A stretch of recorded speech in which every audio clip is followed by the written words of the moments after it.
Three men backed her into a corner. Their boots scraped against the wooden floor. Their shadows swallowed the light. She had nowhere to run, no one to call, and fear wrapped its cold fingers around her throat. Then the door creaked open. A stranger stood in the blinding sunlight, dust on his coat, steel in his eyes. He looked at the men. He looked at her. And he said 5 words that changed everything. "She's leaving with me." This is the story of Lydia Hale and the cowboy who refused to let her fall. Stay with me until the very end, and drop a comment telling me which city you're watching from. I want to see how far this story travels. The summer of 1887 arrived in Willow Bend like a punishment from God. The sun hung merciless and white in a sky that had forgotten the meaning of clouds. Dust devils twisted through the empty streets, and the air shimmered with heat that made distant buildings look like mirages, like they might dissolve into nothing if you stared too long. Horses stood listless at hitching posts, their heads bowed, their flanks dark with sweat. Even the flies seemed too exhausted to buzz. It was the kind of heat that drove men to drink before noon and women to pray for rain that never came. The kind of heat that made tempers short and patience shorter. The kind of heat that turned the whole territory into a powder keg, waiting for a single spark. Lydia Hale stepped off the porch of her farmhouse that morning and felt the sun hit her face like an open palm. She paused, closing her eyes against the glare, and took a breath that tasted like baked earth and desperation.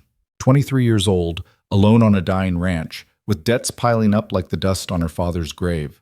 Some days she wondered why she bothered getting out of bed at all. But she did. Every single day she did, because that was what Hales did. They got up. They kept going.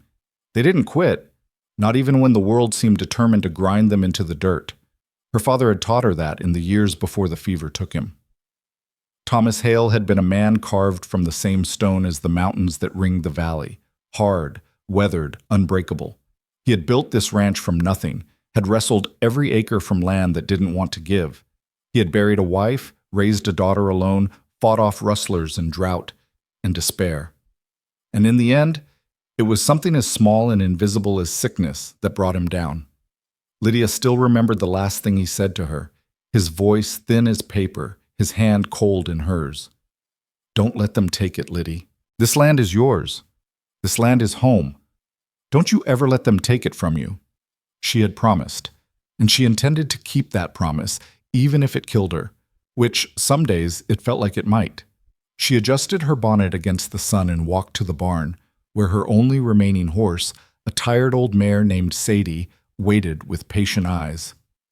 The other horses were gone, sold off one by one to pay the bills. The cattle herd had dwindled from 200 head to less than 30. The ranch hands had left months ago, seeking work that actually paid, and she couldn't blame them for it. Now it was just her and Sadie, and a whole lot of empty land that needed more care than she could give it. "Morning, girl," she murmured, running her hand along Sadie's neck. The mare nickered softly, nudging her shoulder. I know you're thirsty. The creek's running low, but I'll get you water, I promise." She saddled the mare with practiced efficiency, her movements automatic after years of repetition. Then she swung up into the saddle and pointed Sadie toward town. She needed flour, she needed salt, she needed a miracle, but she'd settle for supplies. The ride to Willow Bend took nearly an hour, and by the time the town came into view, Lydia's dress was plastered to her back with sweat, and her lips were cracked despite the water she'd rationed carefully from her canteen. The town itself wasn't much to look at. A single main street lined with false-fronted buildings, a church at one end, a saloon at the other, and everything in between struggling to survive just like she was. But it was home. It was the only home she'd ever known. She hitched Sadie at the rail outside Carter's general store and paused to pat the mare's nose.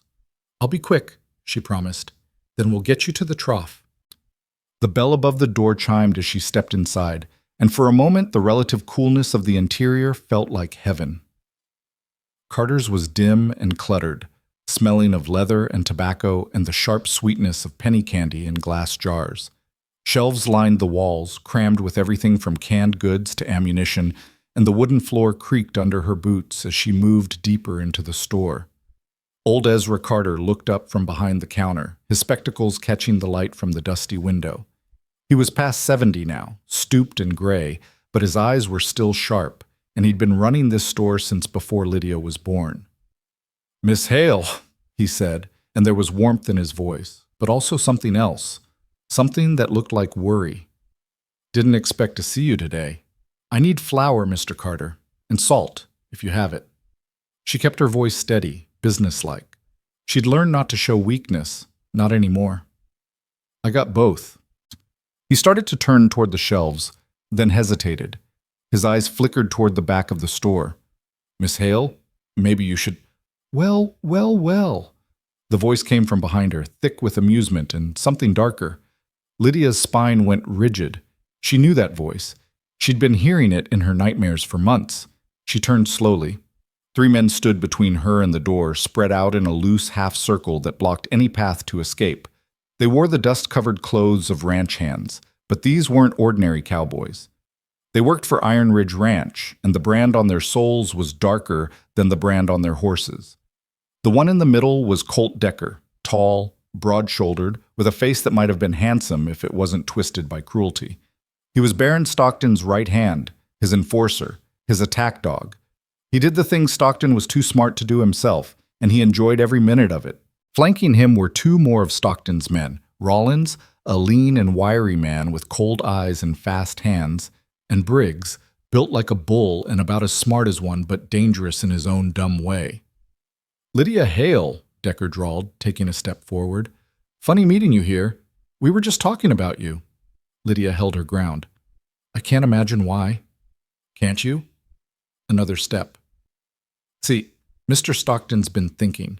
He's been thinking it's a real shame, a pretty young thing like you struggling all alone on that ranch, working yourself to the bone, watching everything your daddy built just fall apart. My ranch is none of Mr. Stockton's concern."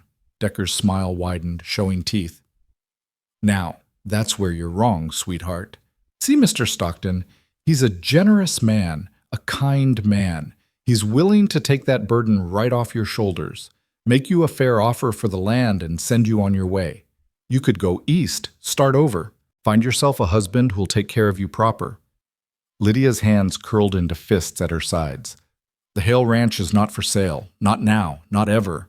I've made that clear." "Yeah, you have." Decker's smile vanished like a candle flame in a windstorm. He took another step, and now he was close enough that she could smell the tobacco on his breath, see the dead emptiness in his eyes. "But here's the thing, Miss Hale. Mr. Stockton's done being patient. He's made you fair offers. He's given you time, and you keep spitting in his face." He leaned closer, and his voice dropped to a whisper. "Nobody spits in Baron Stockton's face. Get away from me." Lydia's voice came out steadier than she felt. Her heart was pounding so hard she could feel it in her throat. Decker didn't move. "You're going to sell that land. One way or another. The only question is whether you're going to be smart about it, or stupid." Behind him, Rollins and Briggs shifted, closing the circle tighter. Lydia took an involuntary step backward and felt her shoulders hit the edge of a shelf. Barrels and crates surrounded her. Nowhere to go. Nowhere to run. "Mr. Carter," she called out, hating the tremor in her voice. "Mr. Carter, please." "Mr. Carter knows better than to interfere in business that ain't his," Decker said without turning. "Don't you, old man?" Silence from behind the counter. When Lydia glanced that way, she saw Ezra Carter frozen in place, his face pale, his hands gripping the edge of the counter like he was trying to keep himself from drowning. He looked at her with something like anguish in his eyes, but he didn't move. He didn't speak. She couldn't blame him. She wanted to, but she couldn't. Stockton owned half this town already, and the other half lived in fear of him. One old man with a cash register wasn't going to stand against 3 armed killers. Nobody was. "Now," Decker said, reaching out to brush a strand of hair from her face, "let's talk about that land." Lydia slapped his hand away. "Don't touch me." Something flickered in Decker's eyes, surprise and then a darker kind of pleasure. "Got some fight in you. I like that. I really do." He grabbed her wrist, his grip crushing, and yanked her forward. "But you need to learn something, Miss Hale. Out here, fight don't mean nothing without the strength to back it up. And you..." He twisted her arm, making her gasp in pain. "You ain't got nothing. Let go of me." "Or what?" He twisted harder. "You going to make me? You going to call the sheriff?" He laughed, and Rollins and Briggs laughed with him. "Sheriff Pike works for Mr. Stockton, sweetheart, just like everyone else in this town. Just like you're going to, soon enough." Tears of pain and fury stung Lydia's eyes, but she refused to let them fall. She would not give him that satisfaction. She would not. "I'll never sell," she hissed. "I'll die first." Decker's smile turned into something terrible. "That can be arranged." The bell above the door chimed. For a moment, nobody moved. Decker's grip on Lydia's wrist loosened just slightly, and all three men turned toward the entrance, their hands drifting toward the guns at their hips. Sunlight spilled through the doorway, blinding and white, and for a heartbeat all Lydia could see was a silhouette. Tall, broad-shouldered, moving with the easy confidence of a man who had walked into trouble before and walked out again. Then he stepped forward, out of the glare, and she saw him clearly. He was perhaps 30 years old, with a face that looked like it had been carved by wind and weather and hard living. Dark hair hung to his collar beneath a battered hat, and several days' worth of stubble shadowed a jaw that could have been cut from granite. His clothes were trail-worn and dusty, and a gun belt hung low on his hips, the holster tied down the way men wore them when they expected to use them. But it was his eyes that held her. Gray as storm clouds, gray as gun smoke, gray as the moment before lightning strikes. He looked at the three men. He looked at her. And his expression didn't change at all. Not surprise, not concern, not fear. Just a calm, steady assessment, like he was reading a page in a book and deciding what came next. "Morning," he said. His voice was quiet, unhurried. "Hot one out there." Decker straightened, releasing Lydia's wrist. She pulled it against her chest, rubbing the bruised skin, her eyes fixed on the stranger. "Private conversation here, friend," Decker said. The casual cruelty was gone from his voice now, replaced by a wariness that Lydia had never heard before. "Store's closed." The stranger glanced at the counter, where Ezra Carter still stood frozen. "Sign outside says otherwise." "Sign's wrong." The stranger took a slow step forward, and Rollins and Briggs shifted again, their hands hovering near their weapons. He didn't seem to notice, or maybe he just didn't care. "Lady looks like she wants to leave." "Lady's not going anywhere." "Is that so?" It wasn't a question. The stranger's eyes moved to Lydia, and for the first time something flickered there, something almost gentle. "Ma'am? You want to leave?" Lydia's mouth was dry, her heart was pounding, but she managed to nod. The stranger turned back to Decker, and that faint hint of gentleness vanished like morning mist, replaced by something cold and hard and absolutely certain. "She's leaving with me." The words hung in the air like the echo of a gunshot. Nobody moved. Nobody breathed. Decker's face flushed red, and Lydia saw his hand twitch toward his gun. "Mister, I don't know who you think you are, but you just made a real bad mistake. You got any idea who we work for?" "Can't say I do." "Baron Stockton. Iron Ridge Ranch. Biggest spread in 3 territories. More men than you can count, and every one of them loyal to the bone." Decker's voice was rising now, losing its composure. "You walk out that door with her. You're a dead man. You understand? Dead." The stranger considered this for a moment, then he shrugged. "Been dead before," he said. "Didn't take." And he walked forward, straight toward them, like they were no more threatening than scarecrows in a field. Decker went for his gun. What happened next happened so fast that Lydia would never quite be able to piece it together, no matter how many times she replayed it in her memory. One moment, Decker's hand was closing on the grip of his pistol. The next, the stranger's gun was out, drawn so smoothly and quickly that it seemed to simply appear in his hand like a magic trick, and the barrel was pressed against Decker's forehead, right between his eyes. Rollins and Briggs had their hands on their weapons too, but they'd frozen mid-draw because if they pulled, their boss was dead, and they all knew it. The stranger hadn't even changed his breathing. "Here's how this works," he said, his voice still calm, still unhurried, like he was explaining something to a child. "You're going to take your hands off those guns. You're going to step back, and you're going to let the lady walk out of here.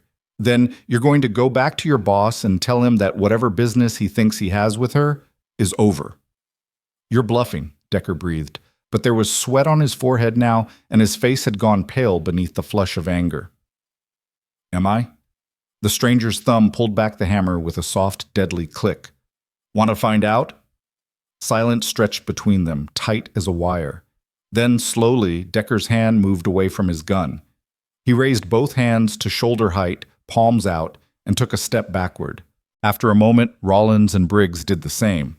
The stranger didn't lower his weapon. His eyes didn't waver from Decker's face.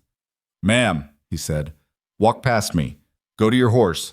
I'll be right behind you." Lydia moved. Her legs felt like they belonged to someone else, but they carried her forward, past the stranger, past the three men who watched her with murder in their eyes. She reached the door and pushed through into the blazing sunlight, and the heat hit her like a physical blow, but she barely felt it. She was shaking. She was alive. She unhitched Sadie with trembling hands and swung up into the saddle. A moment later, the door opened, and the stranger walked out. His gun was holstered now, but his hand rested on the grip, and his eyes swept the street with the practiced awareness of a man who had learned never to let his guard down. "Ride," he said. "Don't look back." Lydia put her heels to Sadie's flanks, and the mare leaped forward, grateful to be moving, and they galloped down Main Street and out of town without stopping. The stranger rode beside her on a big bay gelding that seemed to have appeared from nowhere, matching her pace, saying nothing. They rode for nearly 20 minutes before he finally held up a hand. "We can slow down. They're not following. Not yet." Lydia pulled Sadie to a walk, and the mare's sides heaved beneath her, foam flecking her muzzle. Her own breath was coming hard too, and she realized she was still shaking, her hands, her shoulders, her whole body vibrating with leftover fear and adrenaline. "Thank you," she managed. I don't know what would have happened if you hadn't." "Don't think about it."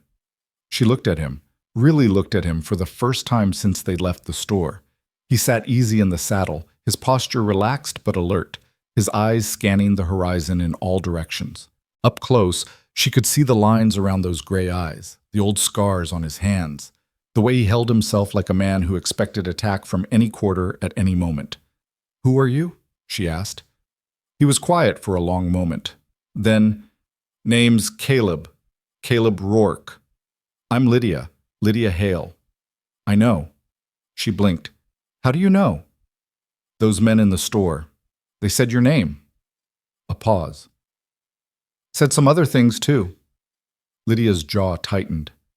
"Baron Stockton wants my land. He's wanted it since my father died. He's been trying to buy it, bribe it, steal it out from under me for almost a year now." She shook her head. "I won't sell. I can't. It's all I have left." Caleb nodded slowly, but his expression gave nothing away. "Man like that doesn't take no for an answer." "No, he doesn't." She looked out across the sun-scorched plains, toward the distant smudge on the horizon that was her ranch. "He'll come after me again. You know that, don't you? What you did back there, you just made an enemy. Wouldn't be my first. This isn't a joke, Mr. Rourke. Stockton has money. He has men. He has the sheriff in his pocket and half the territory afraid of him. You stood up for me, and I'm grateful. I truly am, but you should ride out. Go somewhere he can't find you, because if you stay—" She trailed off, because Caleb had turned to look at her, and there was something in his eyes that made the words die in her throat. Something old and dark and absolutely unafraid. "Where's your ranch?" he asked. "What? Your ranch? How do I get there?" Lydia stared at him. "Why?" "Because you need help." He said it simply, like it was the most obvious thing in the world. "Those men aren't going to stop. Stockton isn't going to stop. And from what I can see, you're out here alone trying to hold together something that's falling apart." He paused. "Am I wrong?" She wanted to argue. She wanted to tell him she didn't need help, didn't need anyone, had been managing just fine on her own. But the words wouldn't come, because they weren't true, and they both knew it. "I can't pay you," she said instead. "I can barely afford to feed myself." "Didn't ask for pay." "Then why? Why would you help me? You don't even know me." Caleb was quiet for a long moment. His eyes had gone distant, focused on something she couldn't see, some memory, some ghost from a past she knew nothing about. "Because someone should," he finally said, "and because I was there." It wasn't enough. It wasn't even close to enough. But standing there in the brutal heat, with the fear still thrumming through her veins and nowhere else to turn, Lydia found herself nodding. "5 miles west," she said. "Follow the creek bed until you see the windmill. You can't miss it." Caleb touched the brim of his hat. "Then let's go." They rode in silence side by side as the sun climbed toward its zenith and the heat pressed down on them like a physical weight. Lydia found herself stealing glances at the man beside her, trying to piece together some understanding of who he was, where he'd come from, what had put that darkness in his eyes. He gave her nothing. His face was a closed door, his silence absolute. But he was here.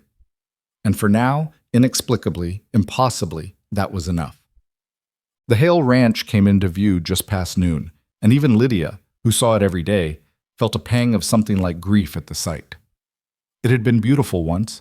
Her earliest memories were of green pastures dotted with cattle, of horses running free in the paddock, of hired hands laughing around the bunkhouse fire at night. Her father had built it all, the main house with its wraparound porch, the big red barn, the corrals and outbuildings that had housed a thriving operation. Now the paint was peeling off the house. The barn roof sagged in the middle. The corrals stood empty, their fences gap-toothed with missing boards. The pastures were brown and withered, the creek that ran through the property reduced to a muddy trickle. It looked like what it was, a ranch in its death throes, waiting for someone to put it out of its misery. "This is it," Lydia said quietly. "What's left of it, anyway?" Caleb surveyed the property without comment, his eyes moving from building to building, taking in every detail. Finally, he nodded. "Could be worse." Lydia let out a sound that was half laugh, half sob. "You're joking." "I'm not."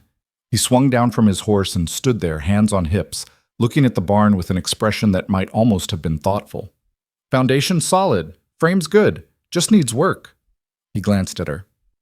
"How long since you had hands?" 6 months, maybe 7.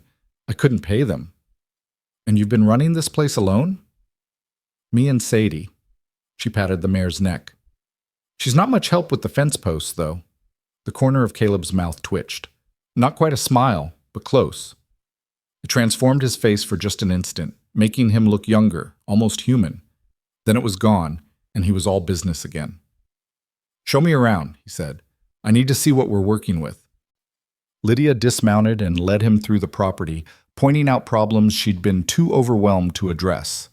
The collapsed section of fence on the north pasture, the well that had gone dry, the root cellar door that wouldn't close properly, the dozens of small disasters that had accumulated while she struggled just to keep herself and her remaining cattle alive.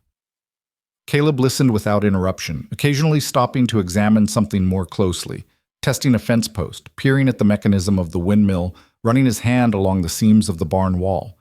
He moved like a man who knew what he was looking at, who had done this kind of work before. When the tour was finished, they stood in the yard between the house and the barn, and Lydia waited for his verdict. She expected him to shake his head, mount his horse, and ride away.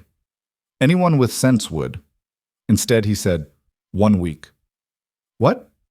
"Give me 1 week. Room and board, nothing else. I'll work sunup to sundown. At the end of the week, you decide if you want me to stay." Lydia shook her head slowly, not in refusal but in disbelief. "Why? Why would you do this?" He met her eyes, and for just a moment she saw something beneath that granite surface, something that looked almost like pain. "Everyone deserves a chance to save what's theirs," he said. "You're fighting for something. That matters." She wanted to argue. She wanted to ask more questions, dig deeper, understand what drove this stranger to help a woman he'd never met. But she was tired, so tired, and the sun was hot, and for the first time in longer than she could remember, someone was offering to stand beside her instead of against her. 1 week, she agreed. "There's a room in the bunkhouse. It's not much, but it's got a roof and a bed." Caleb nodded. "That's more than I've had in a while." He led his horse toward the barn to unsaddle it, and Lydia watched him go, this strange, silent man who had walked into her life like a force of nature and turned everything upside down in the space of a single morning. She didn't know if she could trust him. She didn't know if this was a mistake, but she knew one thing with absolute certainty. Whatever came next, nothing was going to be the same. Caleb worked. That first afternoon, while the sun blazed overhead and the heat made the air shimmer like water, he stripped off his shirt and started on the barn roof. Lydia watched from the porch of the house, too stunned to do much else, as he climbed up with a hammer and a mouthful of nails and started patching the gaps with scraps of wood he'd found in the debris pile behind the building. He worked like a man possessed, like a man running from something, like a man who knew that if he stopped moving, whatever was chasing him might finally catch up. By sunset, the roof was passable. By the next morning, he'd moved on to the fences. Lydia tried to help, but he waved her off. "You've got enough to do," he said. "Take care of the cattle. Take care of yourself. Let me handle this." So she did. She rode out to check on her small herd scattered across the withered pastures in search of whatever grass they could find. She hauled water from the creek bed for Sadie and for the garden she'd been trying to keep alive behind the house. She cooked meals that were simple and plain: beans, cornbread, the occasional egg from the 3 chickens that had survived the coyotes, and left plates on the bunkhouse steps for Caleb to find when he finally stopped working. He ate everything. He never complained. And slowly, impossibly, the ranch began to change. The fences went up, the corrals got new rails. The windmill, which had been stuck for months, groaned back to life, pumping water from deep underground where the drought hadn't reached. Caleb worked on the barn doors, on the chicken coop, on a dozen small repairs that Lydia had been putting off because they seemed impossible. They didn't talk much. Lydia would bring him water or coffee, and he would nod his thanks, and sometimes they would stand together in silence, looking out at the land as the sun set in a blaze of red and gold. He never asked about her past. She never asked about his. But she watched him. She couldn't help it. Watched the way he moved, efficient and sure. Watched the scars on his back, old and faded, telling stories she didn't know how to read. Watched his eyes constantly scanning the horizon, never fully relaxed, always waiting for something. On the 3rd night, she found him sitting on the bunkhouse steps, cleaning his gun by lantern light. The weapon gleamed in his hands, oiled and loved and deadly. "You expecting trouble?" she asked, settling onto the step beside him. He didn't look up. "Always expecting trouble. That's how you survive it. You've survived a lot, haven't you?" It wasn't a question, and he didn't treat it as one. Just kept working the cloth along the barrel, his movements precise and practiced. "Where did you come from?" she finally asked. "Before Willow Bend. Before you walked into that store." His hand stilled. For a long moment she thought he wouldn't answer. Then, "Colorado." "That's a long way." "It is." "And before Colorado?" Nowhere worth mentioning. She should have let it go. She knew she should have. But something made her push, some need to understand this man who had appeared in her life like an answer to a prayer she didn't remember making. "Those men in the store," she said. "Decker called you a dead man. You said you'd been dead before." She paused. "What did you mean?" Caleb was silent for so long that she thought he'd decided not to answer at all. When he finally spoke, his voice was quiet, stripped of all emotion. "I had a family once, a long time ago. Parents, a sister.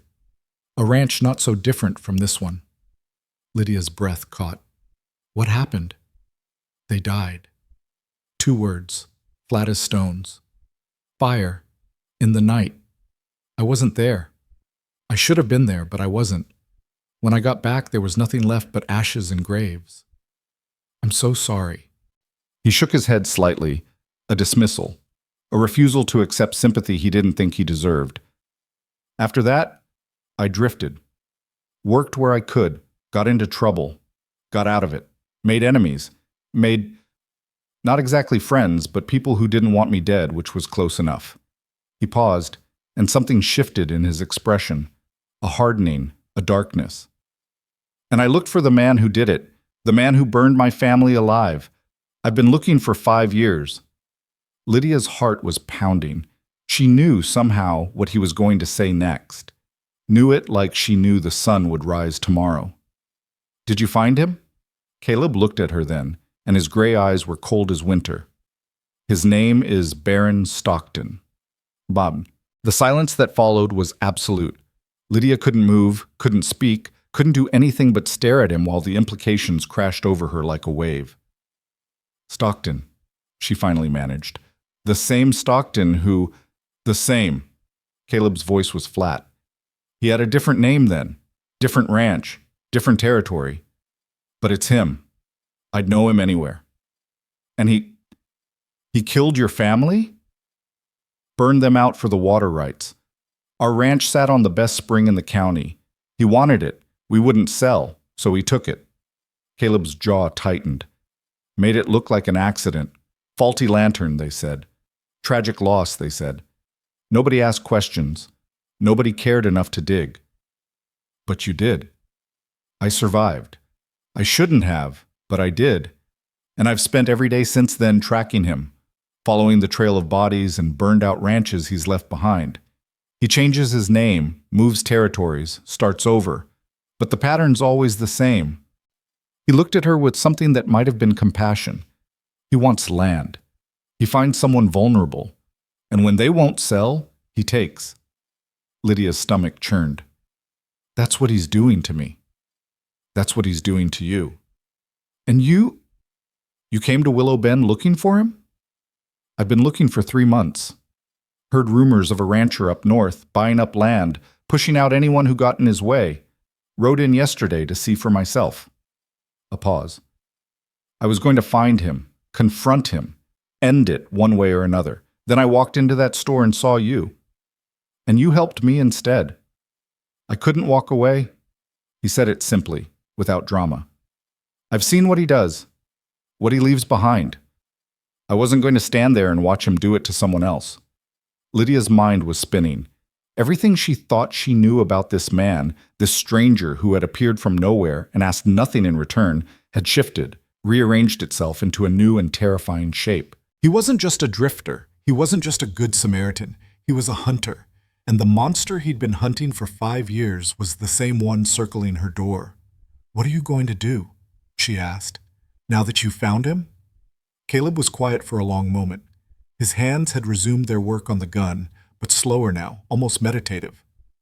I don't know, he finally admitted.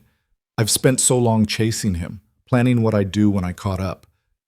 But now that I'm here, he shook his head. He's got an army. He's got the law in his pocket. I'm one man. Even if I got to him, killed him, I'd never make it out alive.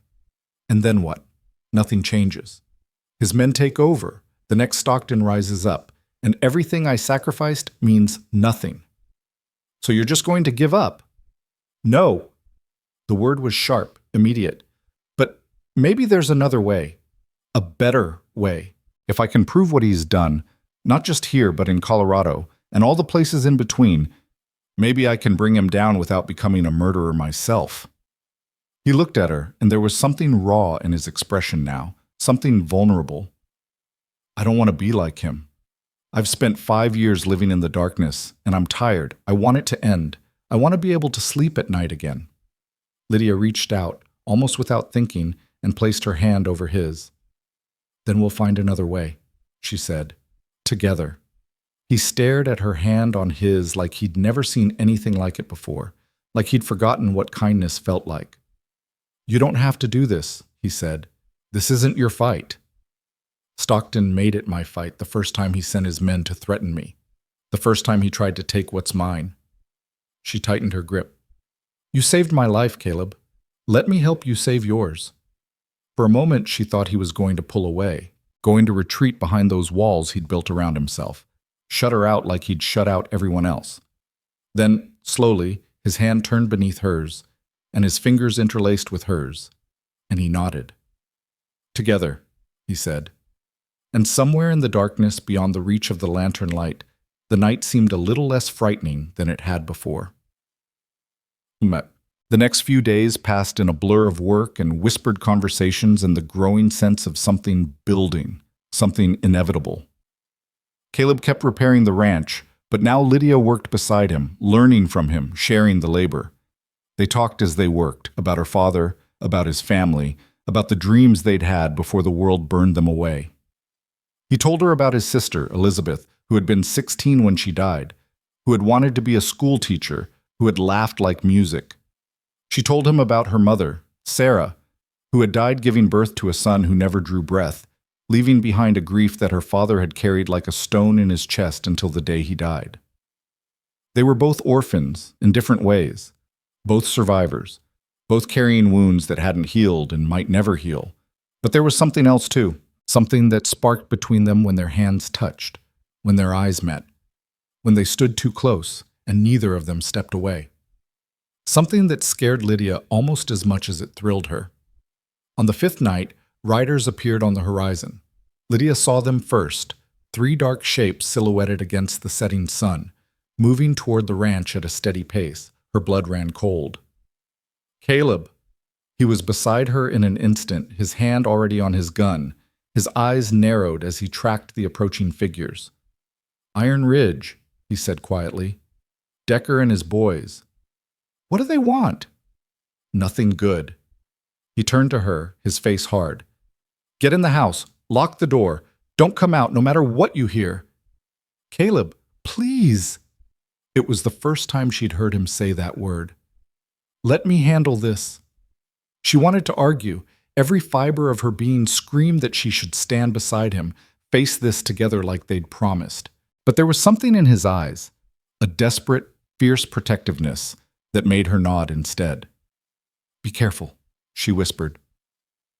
Then she ran for the house, and Caleb walked out to meet the devil's men. She watched from the window, her heart in her throat, as the riders pulled up at the edge of the property. Decker was in the lead, his face twisted with smug satisfaction. Behind him, Rollins and Briggs sat their horses with hands hovering near their weapons. Well, well, Decker called out. If it isn't the hero, thought you might have crawled off by now. Caleb stood perfectly still, his hands hanging loose at his sides. Thought you might have learned your lesson. Guess we're both disappointed. Mr. Stockton sent us with a message, Decker continued, ignoring the jab. He's done playing nice. The lady's got 48 hours to sign over the deed to her land. If she doesn't, he smiled, showing teeth. Well, let's just say things are going to get real unpleasant around here. That a threat? It's a promise. See, Mr. Stockton, he doesn't like being embarrassed. And what you did in town the other day? That was embarrassing. People are talking, saying the Iron Ridge boys got showed up by some drifter nobody. Mr. Stockton can't have that. Decker's eyes glittered in the fading light. So here's how it's going to be. The lady sells, or the lady burns, simple as that. Lydia's blood turned to ice. Burns. He said burns. Caleb's voice was calm as still water. You tell Stockton something for me. Tell him I know who he is. I know what he did in Colorado, and I know what he's been doing ever since. He's running out of places to hide. Decker's smile faltered. For just a moment, uncertainty flickered across his face. Confusion, and something that might have been fear. What are you talking about? He knows. Ask him about the Rourke Ranch. Ask him about Elizabeth. The name hung in the air like smoke. Decker stared at Caleb with new eyes, suspicious, calculating, no longer quite so confident. Then he gathered himself and forced the smile back onto his face. 48 hours, he repeated. Don't say we didn't warn you. He wheeled his horse around and rode off into the gathering darkness, Rollins and Briggs at his heels. Caleb watched them go until they disappeared over the rise. Then he walked back to the house. Lydia met him at the door, her face pale. What did you mean? What you said about Elizabeth? Stockton's going to know now. Caleb's expression was unreadable. He's going to know who I am, why I'm here. Is that good or bad? I don't know. He looked at her, and beneath the granite mask, she could see something that might have been fear. Not for himself, but for her. But whatever happens next, it's going to happen fast. She reached for him, and he let her take his hands. Then we better be ready, she said. Outside, the night fell like a curtain, and somewhere in the darkness, a wolf began to howl. The next morning dawned quiet and strange, the heat oddly muted, the sky a hazy gray instead of its usual punishing blue. Lydia woke with a sense of dread coiled in her stomach, the memory of Decker's words echoing in her mind. 48 hours, or the lady burns. She found Caleb already up, sitting on the porch with a cup of coffee gone cold in his hands. He hadn't slept. She could see it in the shadows under his eyes, the tension in his shoulders. "You should get some rest," she said, settling into the chair beside him. "Can't." He kept his eyes on the horizon. "They'll come tonight." "You don't know that." "I know Stockton." His voice was flat. "He won't wait 48 hours. That was just for show. Just to make it look like he gave us a chance. He'll hit us while we're still waiting, while our guard is down. It's what he does. It's what he's always done." Lydia's hands curled into fists. "Then what do we do?" "We get ready." He turned to look at her, and his gray eyes were hard as flint. "I need you to ride into town, find a man named Henry Walsh. He runs the telegraph office. Tell him to send a message to the federal marshal in Denver. Tell him everything. The threats, the intimidation, Stockton's past, everything." "Will he listen?" "I don't know, but if something happens to us, there needs to be a record. Someone who knows the truth. If something happens to us." The words hit Lydia like a punch to the chest. "I'm not leaving you here alone." "You're not leaving me. You're getting help." Caleb's voice softened just slightly. "I can hold this place for one night, but I can't fight a war with just two people. We need backup. We need the law, the real law, not Stockton's pocket sheriff." "And what if the marshal doesn't come? What if no one comes?" Caleb was quiet for a moment. Then he reached out and took her hand, his calloused fingers gentle against her skin. "Then at least we'll have tried," he said, "and that has to count for something." Lydia wanted to cry. She wanted to scream. She wanted to grab this man and shake him and demand to know why he was willing to die for a woman he barely knew, for a ranch that wasn't his, for a fight he'd never asked to be part of. But she didn't, because she knew the answer already, because it was right, because someone had to, because that was who he was. "I'll go," she said, "but I'll be back before nightfall. I promise." "I know you will." She stood, and he stood with her, and for a moment they just looked at each other, two people standing on the edge of something vast and terrifying, holding on to each other like lifelines. Then Lydia reached up, cupped his face in her hands, and kissed him. It was brief and fierce, and tasted like desperation and hope all tangled together. When she pulled back, Caleb's eyes were wide, stunned, like she'd hit him with something he didn't know how to defend against. "Don't you dare die before I get back," she whispered. And then she was gone, running for the barn, for Sadie, for a town that might not help, and a prayer that might not be answered. Behind her, Caleb stood on the porch and watched her go. And then he turned to face the coming storm. Lydia rode hard. She pushed Sadie faster than she should have, faster than was safe, eating up the miles between the ranch and Willow Bend with a desperate urgency that bordered on recklessness. The sky above her was strange, heavy and thick, promising weather that the parched land had been begging for. She reached town just past noon and found it eerily quiet. The streets were nearly empty, the few people she saw hurrying along with their heads down, not meeting her eyes. Word had spread, she realized. Word about the confrontation at the store, about the stranger who had challenged Iron Ridge, about the storm that was coming. They were all waiting to see who would survive it. The telegraph office was a small building wedged between the bank and the feed store.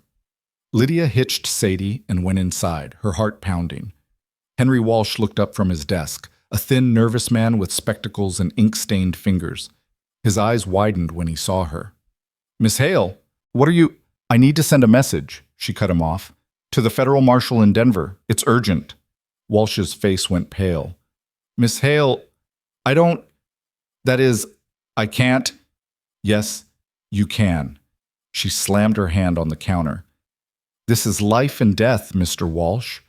Baron Stockton is threatening to kill me and burn down my ranch. I have a witness, a man who's been tracking Stockton for years, who can prove he's done this before in other territories. The marshal needs to know. He needs to send help." Walsh's hands were shaking.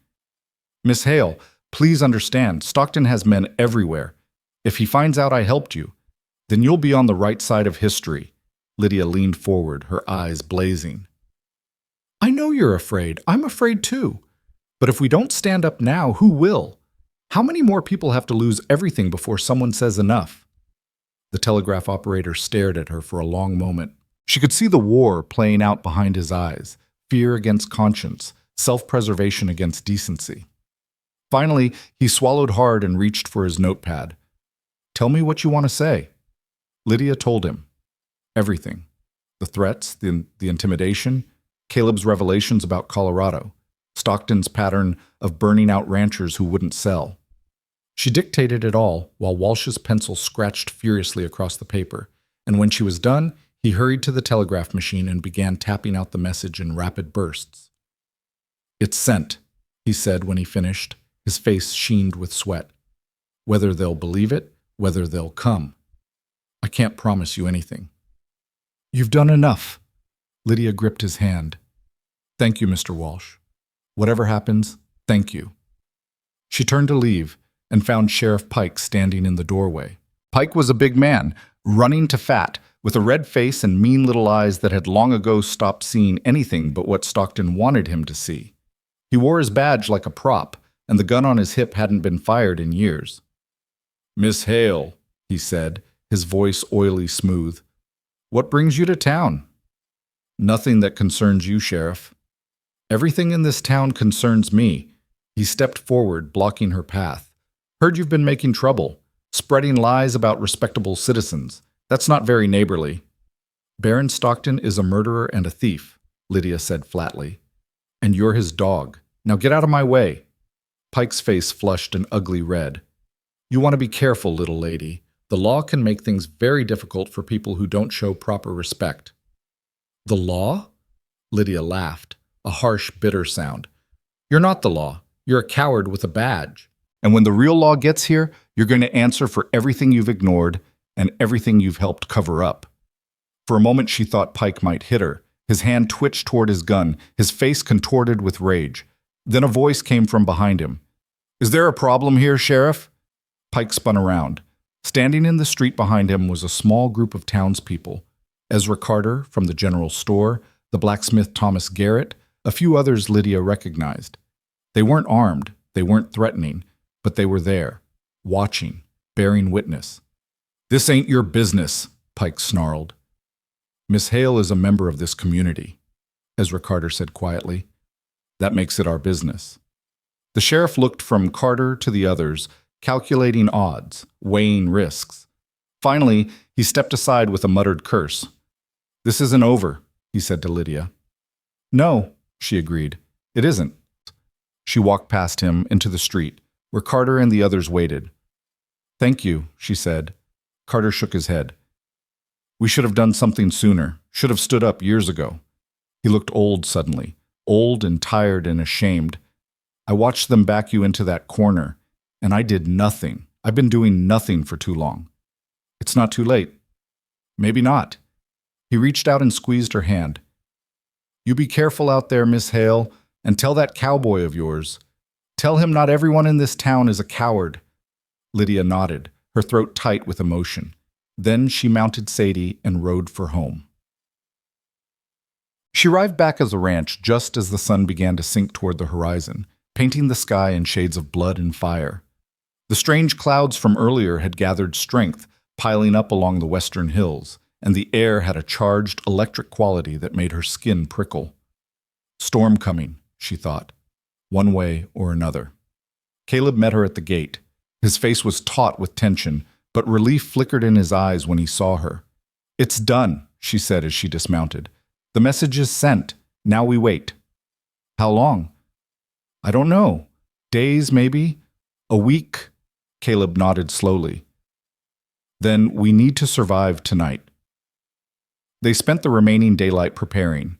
Caleb positioned barrels and crates to create cover, showed Lydia how to load and fire the rifle he'd found in the barn, mapped out escape routes and fallback positions. He moved with the efficiency of a man who had done this before, who knew exactly what was coming and how to face it. As darkness fell, they ate a quiet meal in the kitchen, the last of the beans, some hard biscuits, water from the well. Neither of them spoke much. There wasn't much to say. Finally, Caleb pushed back from the table and looked at her across the lamplight. You can still leave, he said. Ride out. Find somewhere safe. I can hold them off long enough for you to get clear. No. Lydia, I said no. She met his eyes, unflinching. This is my home, my land, my fight. I'm not running."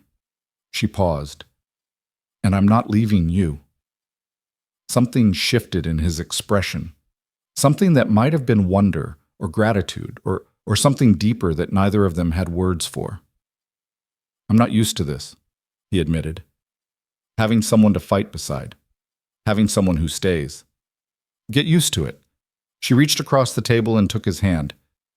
"Whatever happens tonight, we face it together." Caleb's fingers tightened around hers. "Together," he agreed. Outside, the wind began to rise, and the first rumbles of thunder rolled across the darkening sky. The storm had arrived. They came at midnight. Lydia heard them before she saw them, hoofbeats in the darkness, the creak of leather, the low murmur of voices. She was at her position by the window, rifle in hand, her heart hammering against her ribs. Caleb was on the porch, standing in the shadows where he could see the yard but couldn't easily be seen. Lightning flickered on the horizon, illuminating the clouds in brief, electric bursts. "How many?" she called softly. "At least 8, maybe more." His voice was calm, terrifyingly calm. "Decker's leading them. 8 men, 8 guns against 2. Lydia's hands trembled on the rifle stock, but she forced herself to breathe, to focus. The riders pulled up at the edge of the yard, spreading out in a loose semicircle. In the flickering lightning, she could see Decker at their center, his face split in a grin that made her stomach turn.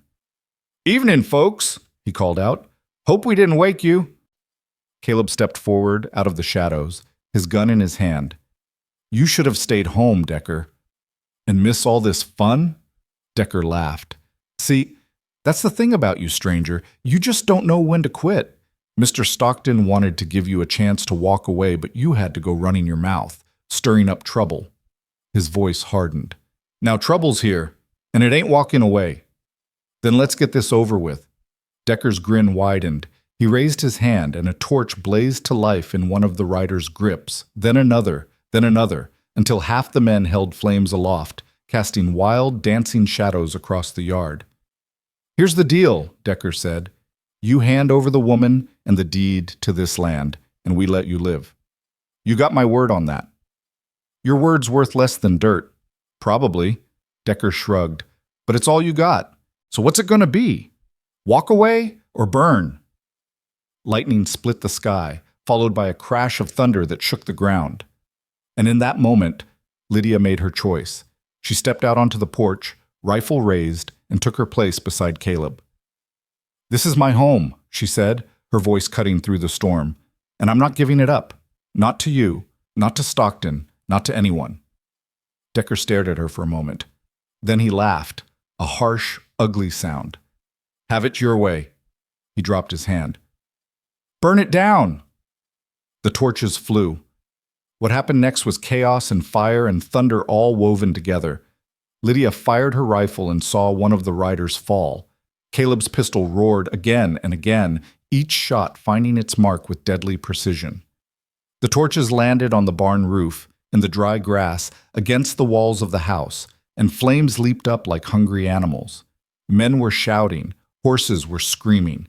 The world had become a hellscape of smoke and shadow and the endless crack of gunfire. A bullet whizzed past Lydia's ear and she ducked behind the porch rail, fumbling to reload with shaking hands.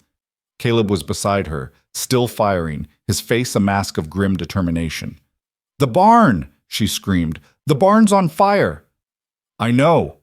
He grabbed her arm. "We have to fall back. The house—" A shot rang out, and Caleb staggered. Lydia watched it happen in horrible slow motion, the way his body jerked, the way his hand went to his side, the way his face went pale in the firelight. He stumbled, caught himself, kept firing. "Caleb!" "I'm fine." But he wasn't fine. She could see the blood seeping between his fingers, dark and wet. "Get inside. Now!"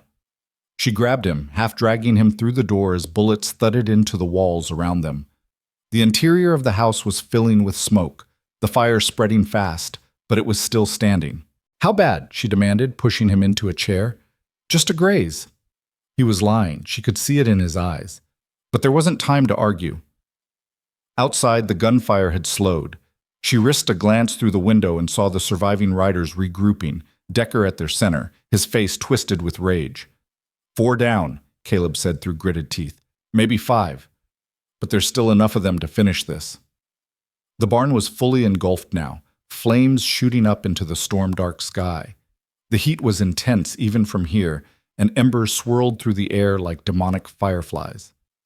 Then the sky opened up. It began with a few fat drops spattering against the windows. Then more. Then a deluge, rain pouring down in sheets driven by wind that howled around the corners of the house. Lightning cracked overhead, so close that Lydia felt the thunder in her bones. The fire hissed and sputtered. Steam rose from the barn roof. The riders' torches sputtered and died. "The storm," Lydia breathed. "Thank God." Decker was screaming orders, but his men were in disarray, horses panicking, visibility gone to nothing in the wall of rain. One by one, they began to retreat, falling back toward the road. Lydia raised her rifle and fired again, not to kill, just to speed them on their way. Caleb did the same, his shots weaker now, his breathing labored.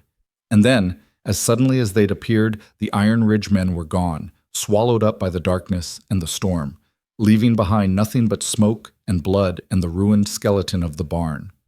Lydia slumped against the wall, her whole body shaking. They had survived, but at what cost? She turned to Caleb and found him slumped in the chair, unconscious, a pool of blood spreading beneath him. "No," she whispered. "No, no, no." She ran to him, pressing her hands against the wound, feeling his pulse weak and thready beneath her fingers. "Don't you dare," she said through tears.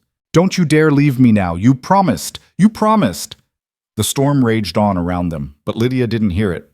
All she heard was the ragged sound of Caleb's breathing, the desperate pounding of her own heart, and the silence that threatened to swallow everything. She had lost so much. Her mother, her father, her ranch, now half in ruins. She would not lose him too. She would not. And as the rain poured down and the last embers of the fire hissed into oblivion, Lydia Hale held on to the man who had walked into her life and said, "She's leaving with me," and refused to let go. The rain fell all through the night, drumming against the roof in a steady rhythm that might have been soothing under different circumstances. But Lydia didn't sleep. She couldn't. Every few minutes she pressed her fingers to Caleb's throat, feeling for a pulse, terrified that each breath might be his last. She had stripped away his shirt and found the wound, a ragged furrow along his ribs where the bullet had carved a path through muscle and flesh. Not as deep as she'd feared, but deep enough.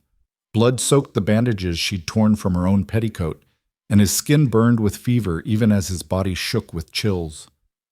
"Stay with me," she whispered, again and again, like a prayer. "You have to stay with me." The storm passed sometime before dawn, leaving behind a world washed clean and strange. When the first gray light crept through the windows, Lydia finally allowed herself to step outside and survey the damage. The barn was gone. Nothing left but a blackened skeleton of beams and a pile of smoldering ash that still hissed faintly in the wet morning air. The chicken coop had burned too, and she didn't want to think about the birds that had been inside. Part of the house's west wall was scorched, the wood charred and blistered, but the main structure had held. The corrals were intact. The windmill still turned, and somewhere out in the pasture she could hear the distant lowing of cattle. Her small herd, spooked by the fire, but alive. It wasn't much, but it was something. She found 3 bodies in the yard. Iron Ridge men, their faces unfamiliar in death, their guns still clutched in stiffening hands. She didn't feel satisfaction at the sight. She didn't feel anything at all, really, except a bone-deep exhaustion that made every step feel like wading through mud. She dragged the bodies behind the burned barn where they wouldn't be visible from the house. Later, she would figure out what to do with them. Later, when Caleb was awake. When they had a plan. When the world made sense again. If any of those things ever happened. She was walking back toward the house when she heard the sound of approaching hoofbeats. Her hand went to the pistol at her hip, Caleb's spare, which she'd taken during the night, and she turned to face the road, her heart hammering. But the rider who came into view wasn't wearing Iron Ridge colors. It was an old man on a gray mule, wearing a black coat despite the summer heat, with a leather bag slung over his shoulder. Dr. Samuel Crane, the only physician in Willow Bend. Lydia's knees nearly buckled with relief. "Miss Hale!" The doctor pulled up short, his weathered face creased with concern. "I heard about the attack. Came as soon as the roads were passable." His eyes swept over the destroyed barn, the scorch marks on the house. "Good Lord, are you hurt?" "I'm fine." The words came out rough, scraped raw. "But there's a man inside. He's been shot. I did what I could, but show me." She led him into the house, to the small bedroom where she'd moved Caleb during the night. He lay on the narrow bed, pale as death, his breathing shallow and labored. The bandages were soaked through again, and dark circles ringed his closed eyes. Dr. Crane set down his bag and went to work without a word.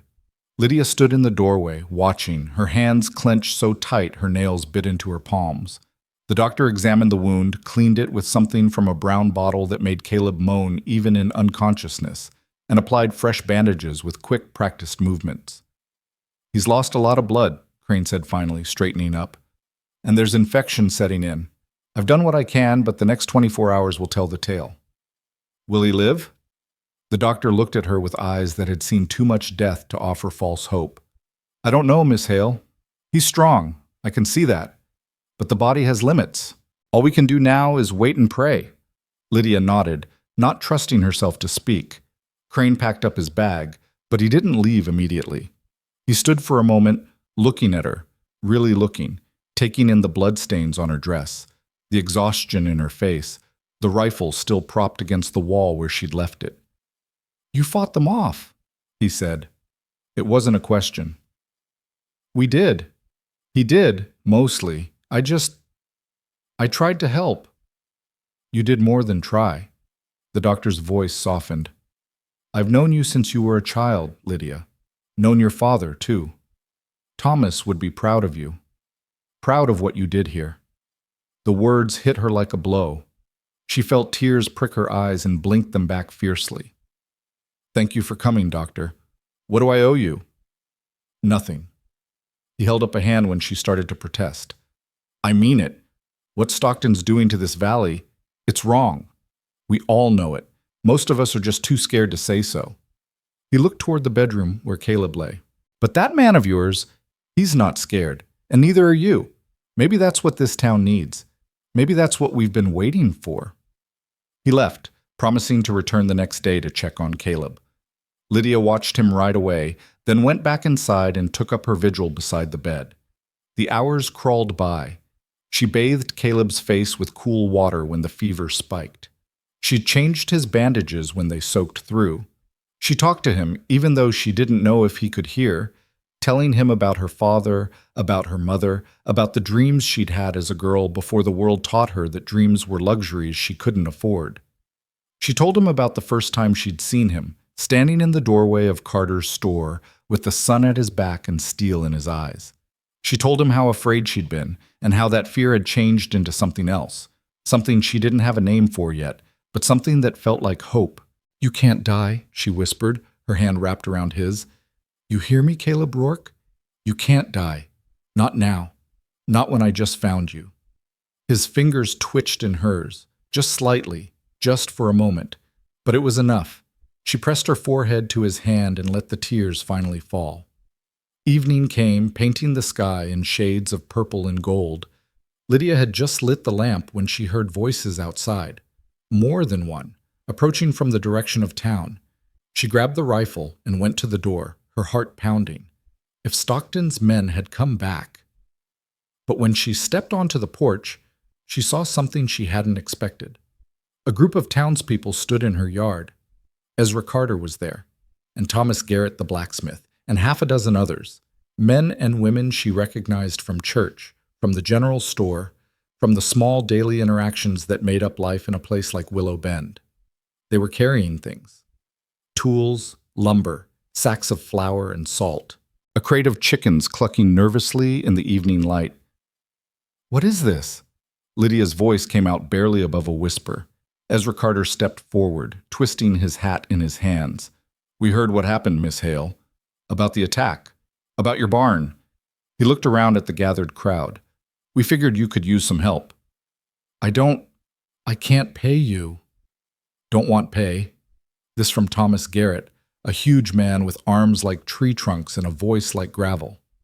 "Want to help? Should have helped a long time ago, truth be told. Let Stockton run roughshod over this valley for too long." "We all did," another voice added. Martha Crane, the doctor's wife, stepped forward with a basket over her arm. "We were scared. Still are, if I'm being honest. But scared doesn't mean we have to be cowards." She pressed the basket into Lydia's hands. "There's food in there. Soup and bread. Fresh eggs too." Lydia stared at them, at these people who had watched from a distance while she struggled, who had looked away when Stockton's men threatened her, who had done nothing while her world collapsed around her, and who were here now, standing with her, finally, belatedly, standing with her. "I don't know what to say," she managed. "Don't have to say anything." Carter put his hat back on, straightening it with an air of determination. "We'll set up camp tonight, start on a new barn come morning. Won't be fancy, but it'll keep the rain out." "How is he?" Martha asked quietly, nodding toward the house. "The man who was shot?" "Alive, Dr. Crane said the next day will tell." "He saved your life," Martha said. It wasn't a question. "That's what people are saying in town, that he stood up to Decker and his boys when no one else would." Lydia nodded, not trusting her voice. Martha reached out and squeezed her hand. "Then we'll pray for him, all of us, and we'll be here when he wakes up." They set up camp in the yard as promised. Tents and bedrolls scattered across the grass, a fire crackling to life as the night settled in. Lydia moved among them, thanking each person individually, still not quite believing that this was real, that these neighbors she had all but given up on had finally decided to stand. It wasn't an army, it wasn't the cavalry riding to the rescue, but it was something. It was a start. And in the small bedroom where Caleb lay, the fever finally broke just before midnight. Lydia was dozing in the chair beside his bed when she heard him stir. Her eyes flew open, and she found him looking at her, his gaze unfocused at first, then sharpening as consciousness returned. "Lydia." His voice was a rasp, barely audible. "The attack. It's over." She grabbed his hand, holding tight. "We survived. They're gone." He tried to sit up and winced, falling back against the pillow. "How long?" "Almost a day. You lost a lot of blood." "The doctor said—" She trailed off, shaking her head. "Never mind what he said. You're awake. That's what matters." Caleb's eyes moved past her toward the window. In the distance, the glow of the campfire was visible, and the low murmur of voices drifted on the night air. "Who's out there?" "The town." Lydia smiled, a real smile, for the first time in what felt like forever. "They came to help rebuild. Can you believe it? After everything, they finally came." Something shifted in Caleb's expression, surprise, and beneath it, something that looked almost like wonder. "People came," he said slowly. "They actually came. 16 of them. More promised to come tomorrow." She squeezed his hand. "You did this, Caleb. You stood up and they saw it. They saw that someone was willing to fight, and it made them brave." He shook his head slightly, then winced at the pain the movement caused. "I didn't do anything special, just refused to look away." "That is special." Her voice was fierce. "In a world full of people who look away, refusing to see, that's the most special thing there is." Caleb was quiet for a long moment. Then his fingers tightened around hers. "I thought I was going to die out there," he admitted. "When I felt the bullet hit, when I saw you, I thought, this is it. This is how it ends." But it didn't end. "No." He looked at her, and his gray eyes were softer than she'd ever seen them. "Because you wouldn't let it. You could have run, could have saved yourself. But you stayed." "Of course I stayed." She said it like it was the simplest thing in the world. "You walked into that store and said I was leaving with you. Now it's my turn. We're in this together, remember?" Caleb's mouth curved in something that was almost a smile, the first real smile she'd ever seen from him, and it transformed his face, made him look younger and lighter and somehow more alive. "Together," he agreed. She leaned forward and pressed her lips to his forehead, gently, carefully, mindful of his wounds. When she pulled back, his eyes had closed, and his breathing had steadied into the deep, regular rhythm of healing sleep. Lydia settled back in her chair, still holding his hand. And for the first time since her father died, she allowed herself to believe that maybe, just maybe, everything was going to be okay. Morning brought the sound of hammers and saws, the smell of fresh-cut wood, and the sight of Willow Bend's residents working side by side to raise the frame of a new barn. Lydia moved among them, helping where she could, accepting their kindness with a gratitude that felt almost overwhelming. Caleb insisted on getting up despite her protests, though he only made it as far as a chair on the porch before his strength gave out. He sat there through the morning, watching the work with an expression that Lydia couldn't quite read. Something between disbelief and cautious hope. Dr. Crane came by midday to check on his patient and declared himself cautiously optimistic. "The infection's receding," he announced. "If you rest and do exactly as I say, you might actually survive this." "Might?" Caleb raised an eyebrow. "Don't push your luck." The doctor wagged a finger at him. "I've seen younger men than you die from stubbornness. Take it easy for the next week at least, or I won't be responsible for the consequences." Caleb grumbled but submitted to being fussed over, and Lydia hid a smile behind her hand. She'd never seen anyone dare to boss him around before. She rather enjoyed watching it. By evening, the frame of the new barn was up, rough and unfinished, but standing tall against the darkening sky. The townspeople gathered around the fire for a shared meal, passing around plates of food and bottles of water, their voices rising in easy conversation. Lydia found herself sitting beside Caleb on the porch steps, watching the scene with something like wonder. 3 days ago, I was alone, she said quietly, completely alone. I thought I was going to lose everything. And now look. Strange how things change, Caleb agreed. Strange how people change. She glanced at him. You changed them, you know that, right? Just by being brave when everyone else was afraid. I wasn't brave. His voice was rough. I was just too stubborn to run. Maybe that's what bravery is. She leaned against his shoulder, carefully avoiding his wounded side. Being too stubborn to let the bad guys win. He was quiet for a moment, then slowly he lifted his arm and wrapped it around her shoulders, pulling her close. Maybe, he said. They sat like that for a long time, watching the fire and listening to the voices of their neighbors. The stars came out one by one, bright and clear in a sky washed clean by the storm. And somewhere in the darkness, the future waited. Uncertain, dangerous, but no longer quite so terrifying. Because Lydia was not alone anymore, and neither was Caleb. Whatever came next, they would face it together. The next few days passed in a blur of work and recovery. Caleb regained his strength slowly, pushing himself harder than he should have despite the doctor's warnings and Lydia's nagging. By the end of the week, he was able to walk the property without support, though the wound in his side still pained him when he moved too quickly. The barn rose higher with each passing day. Thomas Garrett turned out to be a skilled carpenter, directing the work with quiet authority, and more townspeople arrived to help, farmers from outlying homesteads, shopkeepers who closed their stores for the afternoon, even a few cowboys from the smaller ranches who had their own grievances against Stockton. Word had spread. The story of the night attack, of the 2 people who had stood against 8 armed riders and survived, was traveling across the territory like wildfire. And with it traveled something else, something that felt like the first stirrings of rebellion. Sheriff Pike came by once, early on the 3rd morning, claiming he wanted to investigate the attack. Lydia met him at the gate with 15 townspeople at her back and a cold fury in her eyes. "There's nothing to investigate," she said flatly.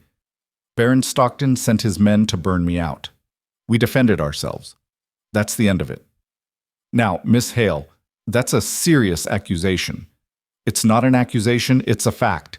There are 3 bodies behind what's left of my barn, all of them wearing Iron Ridge gear. Would you like to see them? Would you like to count the bullet holes they put in my walls? Would you like to explain to these good people why you never came that night, even though you must have seen the fire from town?" Pike's face went red, then white. He looked at the crowd gathered behind her, at their set jaws and hard eyes, and whatever bluster he'd been planning died in his throat. "This isn't over," he muttered, turning his horse. "No," Lydia agreed. "It isn't." She watched him ride away, her heart pounding with something that wasn't quite fear and wasn't quite satisfaction. It was resolve. That evening, after the workers had gone home and the ranch had settled into quiet, Caleb found Lydia sitting on the porch, staring out at the half-finished barn. "Penny for your thoughts," he said, lowering himself into the chair beside her. "I was thinking about what Pike said, that this isn't over." She turned to look at him. "He's right, isn't he? Stockton won't just let this go. Losing 3 men, having his attack fail, it's a humiliation. He'll have to respond." "He will." Caleb's voice was grim. "Men like Stockton, they can't afford to look weak. The moment people think he can be beaten, his whole empire starts to crumble. He'll come at us again. Harder this time. Smarter." "Then what do we do?" Caleb was quiet for a long moment. When he spoke, his voice was thoughtful. "We do what we've been doing. We build, we gather allies, we make ourselves too strong to break." He paused. "And we gather evidence. Real evidence, the kind that will hold up in court. Stockton's been doing this for years, in territory after territory. There have to be records, witnesses, people who know the truth and have been too scared to speak. Like you. Like me." He nodded slowly. "I know things about Colorado, things that could put him away for life if I could prove them. But the evidence I had was destroyed in the fire that killed my family. I've been trying to rebuild the case ever since, piece by piece." "And have you? Rebuilt it?" He hesitated. "Some of it. I know names, people who worked for him back then, people who might be willing to talk if they thought it was safe. I know places where he buried things he didn't want found. I know the pattern he follows, which means I can sometimes predict where he'll strike next." "Why didn't you take all of that to a marshal years ago?" Caleb's jaw tightened. "Because I tried. Back in Colorado right after the fire. I went to the law and told them everything I knew. You know what happened? They laughed at me. Told me I was a grief-stricken kid making up stories. Stockton had the sheriff there in his pocket too, and the judge, and half the county commissioners. By the time I figured out how deep the corruption ran, he'd already moved on to the next territory." "So you followed him?" "So I followed him, across 3 territories for 5 years. Always one step behind. Always watching him destroy more lives while I gathered scraps of evidence that never seemed to be enough." His voice hardened. "I was starting to think I'd never catch up. Never make him pay. And then I walked into that store and saw those men cornering you, and something just snapped." Lydia reached over and took his hand. "You stopped thinking about revenge and started thinking about protection. I started thinking about you." He said it simply, without embarrassment. "About what he was going to do to you if someone didn't stop it. About how I'd feel if I walked away and let it happen." He shook his head. I couldn't be the kind of man who sees someone in trouble and just keeps walking. I spent too long being that man, and I hated every second of it." "You were never that man." Lydia's voice was fierce. "You were hunting a monster. You were trying to get justice for your family. That's not the same as not caring." "Maybe. But somewhere along the way, the hunt became everything. I forgot why I was doing it. Forgot that it was supposed to be about more than just killing him." He looked at her, and his gray eyes were unguarded in a way she'd never seen before. "You reminded me." Lydia felt her breath catch in her throat. The air between them seemed to thicken, charged with something unspoken. "Caleb," she began. But before she could finish, the sound of hoofbeats broke the moment. Both of them were on their feet in an instant, Caleb's hand going to his gun despite the pain the movement caused. A single rider approached through the gathering dusk, not from the direction of town, but from the east, from the open range. As the figure drew closer, Lydia made out the shape of a man in a long coat, riding a horse so black it seemed to swallow the fading light. Caleb's whole body went rigid. "Stay here," he said, his voice tight. "Like hell I will." She followed him down the porch steps, across the yard to where the rider had pulled up just outside the gate. The man dismounted with easy grace and pushed back his hat, revealing a face that was weathered and lined, with sharp dark eyes and a silver-streaked beard. "Caleb Rourke," the man said. His voice was gravelly, like stones grinding together. "Been a long time." Caleb's hand hadn't moved from his gun. "Not long enough, Hollister." The man, Hollister, laughed, a dry, humorless sound. Still holding grudges, I see. Can't say I blame you. His eyes moved to Lydia, assessing. This the woman who's got Stockton so riled up? My business isn't your concern. It is if Stockton's involved. Hollister's smile faded. I didn't come to fight, Caleb. I came to warn you. Something shifted in Caleb's posture, not a softening exactly, but a recalibration. Warn me about what? Stockton's sending for reinforcements. Mercenaries from down south, real killers, not like those local boys he lost the other night. Word is they'll be here by the end of the week. Hollister's eyes were steady. 20 men, maybe more. Enough to burn this whole valley to the ground if that's what it takes. Lydia felt her blood run cold. 20 men? Give or take. Hollister shrugged. Stockton's done playing games. What happened here embarrassed him, and he can't let that stand. He's going to make an example of this ranch and everyone who helped defend it. Why are you telling us this? Caleb's voice was flat with suspicion. You work for him. I used to work for him. Something flickered in Hollister's eyes, something that might have been shame. Until I found out what he did in Colorado, what he really did. A tense silence stretched between them. When Caleb finally spoke, his voice was barely above a whisper. You know about Colorado? Hollister nodded slowly. I know all of it. The Rourke Ranch. Your family. What he did and how he covered it up. He paused. I was there, Caleb. Not for the fire. I didn't know about that until later. But I was there when he sold off your family's water rights to the mining company. I was there when he forged the documents that made it all look legal. I saw everything. Caleb took a step forward, his face pale. And you said nothing. You did nothing. I was a coward. The words came out raw, unvarnished. I was scared of him, scared of what he'd do if I talked. So I kept my mouth shut and took his money and tried not to think about the people who were dying because of it. Hollister's voice cracked. But I can't do it anymore. I can't keep looking away while he destroys more lives. I'm done. Whatever you need, testimony, documents, evidence, I'll give it, all of it. Lydia looked at Caleb, trying to read his expression. His face was a mask, utterly unreadable. Why should I trust you? He finally asked. You shouldn't. Hollister met his gaze without flinching. I'm a coward and a liar, and I've done things that'll haunt me until I die. But right now, I'm the best chance you've got. Stockton's coming, and he's coming hard. You can use my help, or you can send me away and face those 20 mercenaries on your own. Your choice. The silence stretched on, broken only by the sound of the wind and the distant lowing of cattle. Lydia watched Caleb's face, saw the war playing out behind his eyes, distrust against necessity, old hatred against new hope. Finally, he let out a breath. Lydia, he said quietly, this is your land, your decision. She looked at Hollister, at this stranger who had appeared out of the darkness with a warning and a confession. She didn't trust him. Every instinct screamed that this could be a trap, a trick, another of Stockton's schemes.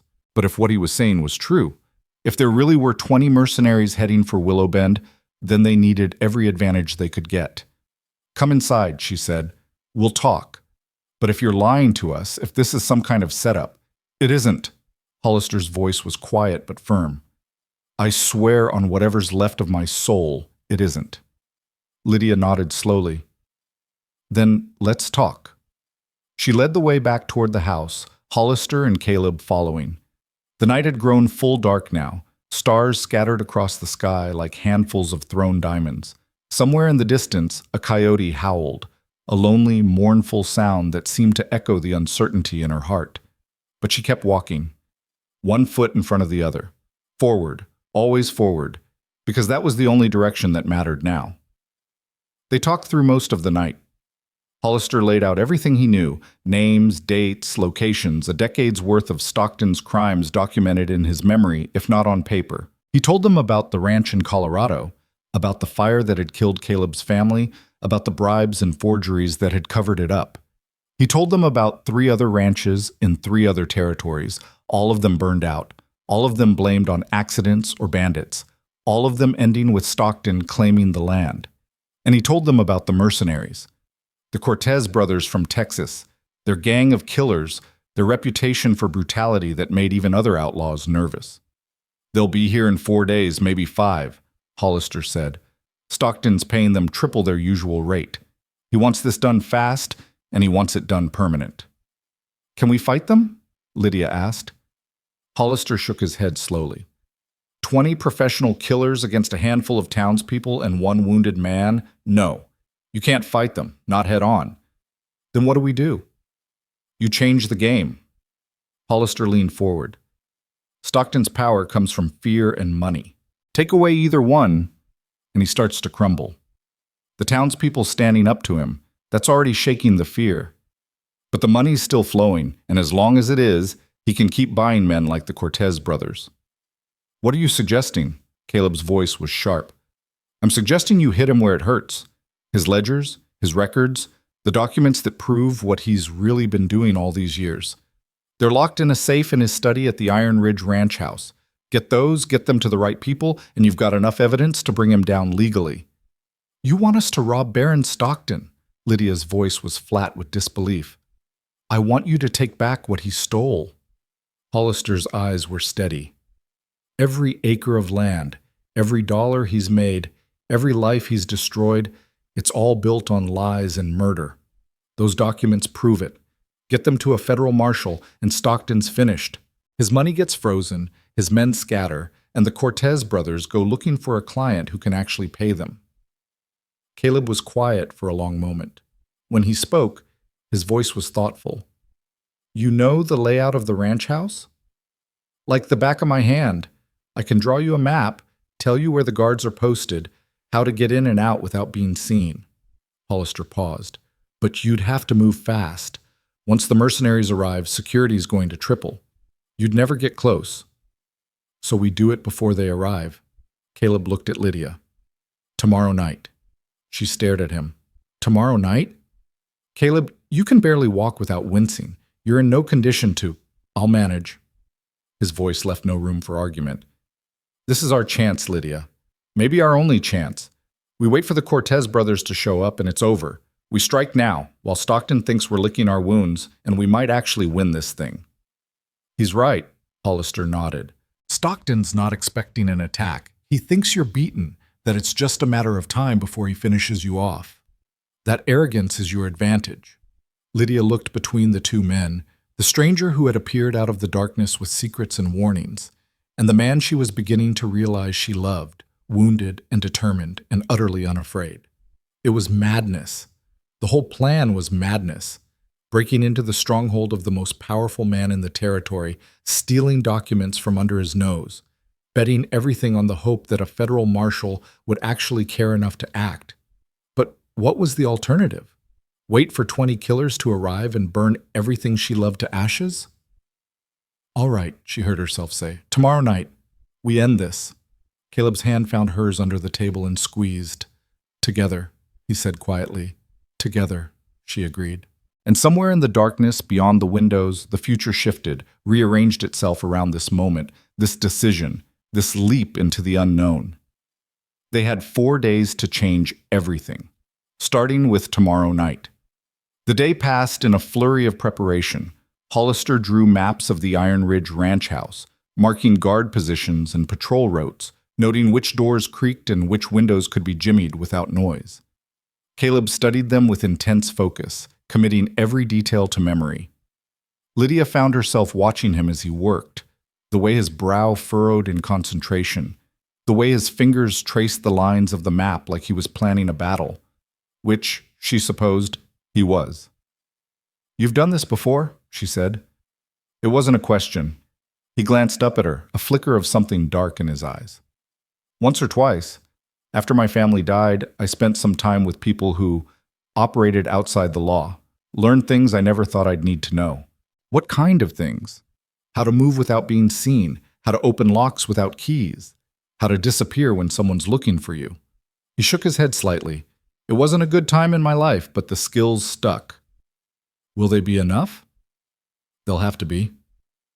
The townspeople who had been helping with the barn left that afternoon, promised that they would return in the morning to continue the work. Lydia watched them go with a mix of gratitude and guilt. They didn't know what was being planned. They didn't know that by this time tomorrow, everything might have changed, or everything might be over. She tried not to think about that. As evening approached, Hollister prepared to leave. "I'll ride out to the old Miller place," he said. "Abandoned farmhouse about 5 miles east. I'll wait there until you need me to testify. Once you've got the documents, send word and I'll come running." "Why can't you come with us tonight?" Lydia asked. "Because if Stockton sees me, he'll know something's wrong. I'm supposed to be in Mexico right now, supposedly running an errand for him. If I show up at his ranch, the whole thing falls apart." Hollister looked at Caleb. "You're good enough to do this alone. Better than good. I've seen you move back in the old days. Just be careful. Stockton's not as smart as he thinks he is, but he's not stupid either." Caleb nodded. "I know." They shook hands, a brief, awkward gesture that carried the weight of history Lydia didn't fully understand. Then Hollister mounted his black horse and rode away into the gathering dusk. When he was gone, Caleb turned to Lydia. "You should stay here," he said quietly. "This is going to be dangerous. If something goes wrong, no." "Lydia." "I said no." She stepped closer to him, close enough to see the flecks of silver in his gray eyes. "You told me we're in this together. You don't get to shut me out now." "This isn't about shutting you out. This is about keeping you safe." "Safe?" She laughed, but there was no humor in it. "Caleb, 20 mercenaries are coming to burn my ranch to the ground. The only safe option is to end this before they get here, and the only way to do that is to get those documents." She lifted her chin. "I'm coming with you. End of discussion." He stared at her for a long moment, frustration and admiration warring in his expression. Finally, he let out a breath. "You're the stubbornest woman I've ever met." "I'll take that as a compliment." It was meant as one. He reached out and cupped her face in his hands, his calloused palms warm against her skin. "If anything happens to you..." "Nothing's going to happen. We're going to get in, get the documents, and get out. Simple as that." "Simple." He let out a humorless laugh. "Right." But he didn't argue anymore. Instead, he pulled her close and held her, his arms wrapped around her like he was trying to memorize the feel of her against him. They stood like that for a long time, as the sun sank below the horizon and the stars began to appear one by one. Then they went inside to prepare for war. They left the ranch just after midnight, riding east through the darkness toward Iron Ridge. The night was clear and cold, the moon a thin sliver that provided just enough light to see by. Neither of them spoke. There was nothing left to say. The ride took nearly 2 hours. Iron Ridge was the largest ranch in the territory, thousands of acres of prime grazing land, stolen piece by piece from families who had been too weak or too unlucky to hold on to what was theirs. The main house rose up out of the darkness like a fortress, its windows glowing with lamplight, its silhouette stark against the star-scattered sky. They left the horses in a ravine half a mile out and approached on foot, moving slowly and carefully through the scrubland. Caleb led the way, his movements fluid and silent despite the wound in his side. Lydia followed, trying to match his stealth, her heart pounding so loud she was sure the guards would hear it. But the guards didn't hear. They were spread thin, just as Hollister had promised, most of them patrolling the outer perimeter, leaving the house itself lightly defended. Caleb found a window at the back of the house, half hidden by an overgrown rose bush. He produced a thin piece of metal from his pocket, a lockpick, Lydia realized, and went to work on the latch. Seconds later, it clicked open. They slipped inside. The house was dark and quiet, the only sound the distant ticking of a grandfather clock somewhere deeper in the building. Caleb moved through the shadows like he'd been born to them, guiding Lydia through hallways and around corners, past closed doors and sleeping rooms. Finally, they reached Stockton's study. The door was locked, but Caleb made quick work of it. Inside, the room was richly appointed. Leather chairs, dark wood paneling, shelves lined with books that had probably never been opened. And in the corner, behind the massive desk, was a safe. It was larger than Lydia had expected, steel reinforced, with a combination lock that looked like it would take an expert to crack. Caleb studied it for a moment, then knelt down and pressed his ear to the door. His fingers moved over the dial with delicate precision, turning it slowly, listening for the faint clicks that would reveal the combination. Lydia stood guard at the door, her pistol in her hand, her eyes fixed on the dark hallway beyond. Every sound made her jump, the creak of settling wood, the distant murmur of voices, the pounding of her own terrified heart. Minutes passed. Then more minutes.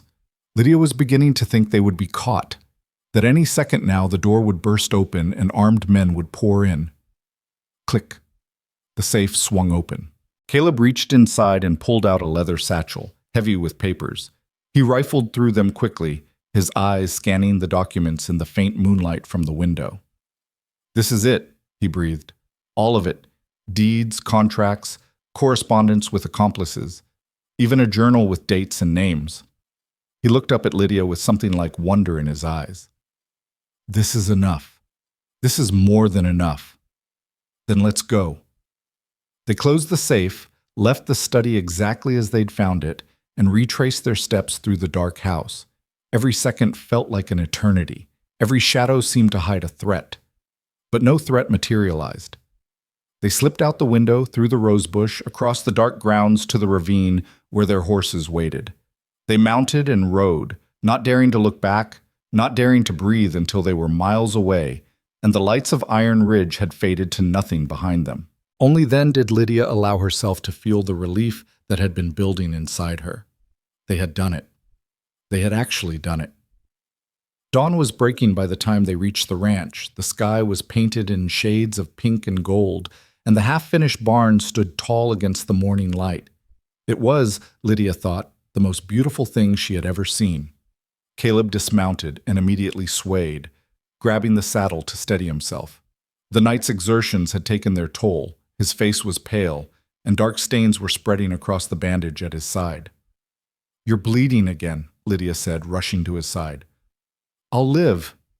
But he let her help him toward the house, leaning on her more heavily than he probably wanted to admit. "The documents are what matter. We need to get them to the marshal. Today, if possible. You need to rest first. No time. Stockton will notice they're missing eventually. When he does, he'll come looking. We need to move before that happens." He was right. Lydia knew he was right. But seeing him like this, wounded, exhausted, pushing himself past every reasonable limit, made something twist painfully in her chest. "I'll go," she said. "I'll take the documents to Denver myself." "Lydia, you can barely stand. You're in no condition to ride for days." She met his eyes, her voice firm. "I can do this, Caleb. Let me do this." He stared at her for a long moment, then slowly he nodded. "Be careful," he said. "Stockton's reach extends further than you think. Trust no one you don't have to." "I know." She took the satchel from him, feeling the weight of all those stolen secrets. "I'll be back as soon as I can. A week, maybe less." "I'll be here." He reached out and caught her hand, pulled her close. "I'll always be here." She kissed him, not gently this time, but fiercely, desperately, pouring everything she felt into that single moment. When she pulled back, his eyes were bright with something that might have been tears. "I love you," she said. The words came out before she could stop them, surprising her as much as they seemed to surprise him, but he didn't hesitate. "I love you too," he said. "Now go. Save us all." And so she did. She saddled a fresh horse, a young gelding with speed and stamina, and rode east toward Denver, toward the federal marshal's office, toward a future that was still uncertain, but no longer quite so dark. Behind her, Caleb watched until she disappeared over the horizon. Then he turned back toward the ranch, toward the work that still needed to be done, toward the battle that was far from over. But for the first time in 5 years, he felt something he had almost forgotten how to feel. Hope. The road to Denver stretched endlessly before Lydia, a ribbon of dust and desperation cutting through land that seemed to go on forever. She rode hard through the first day, pushing the gelding as fast as she dared, stopping only when absolutely necessary to rest and water the horse. Every mile that passed beneath the hooves felt like a small victory, and every mile that remained felt like an eternity.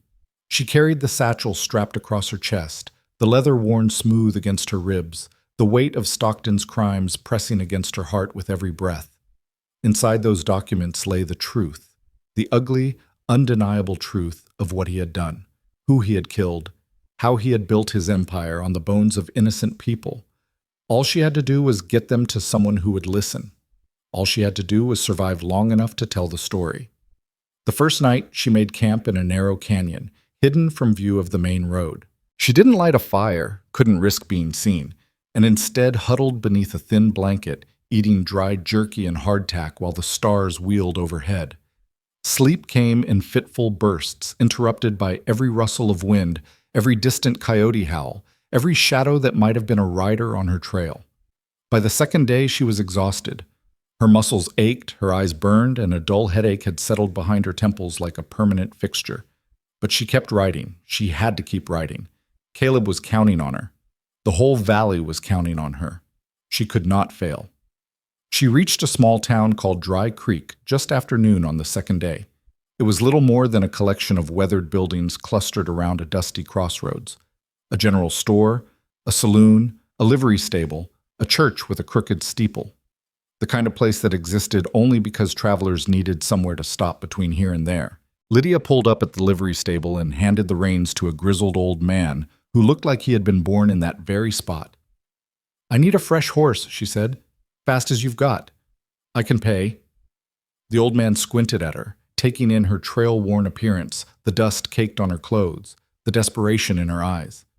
"Running from something, missy?" "Running towards something. There's a difference." He considered this for a moment, then nodded slowly.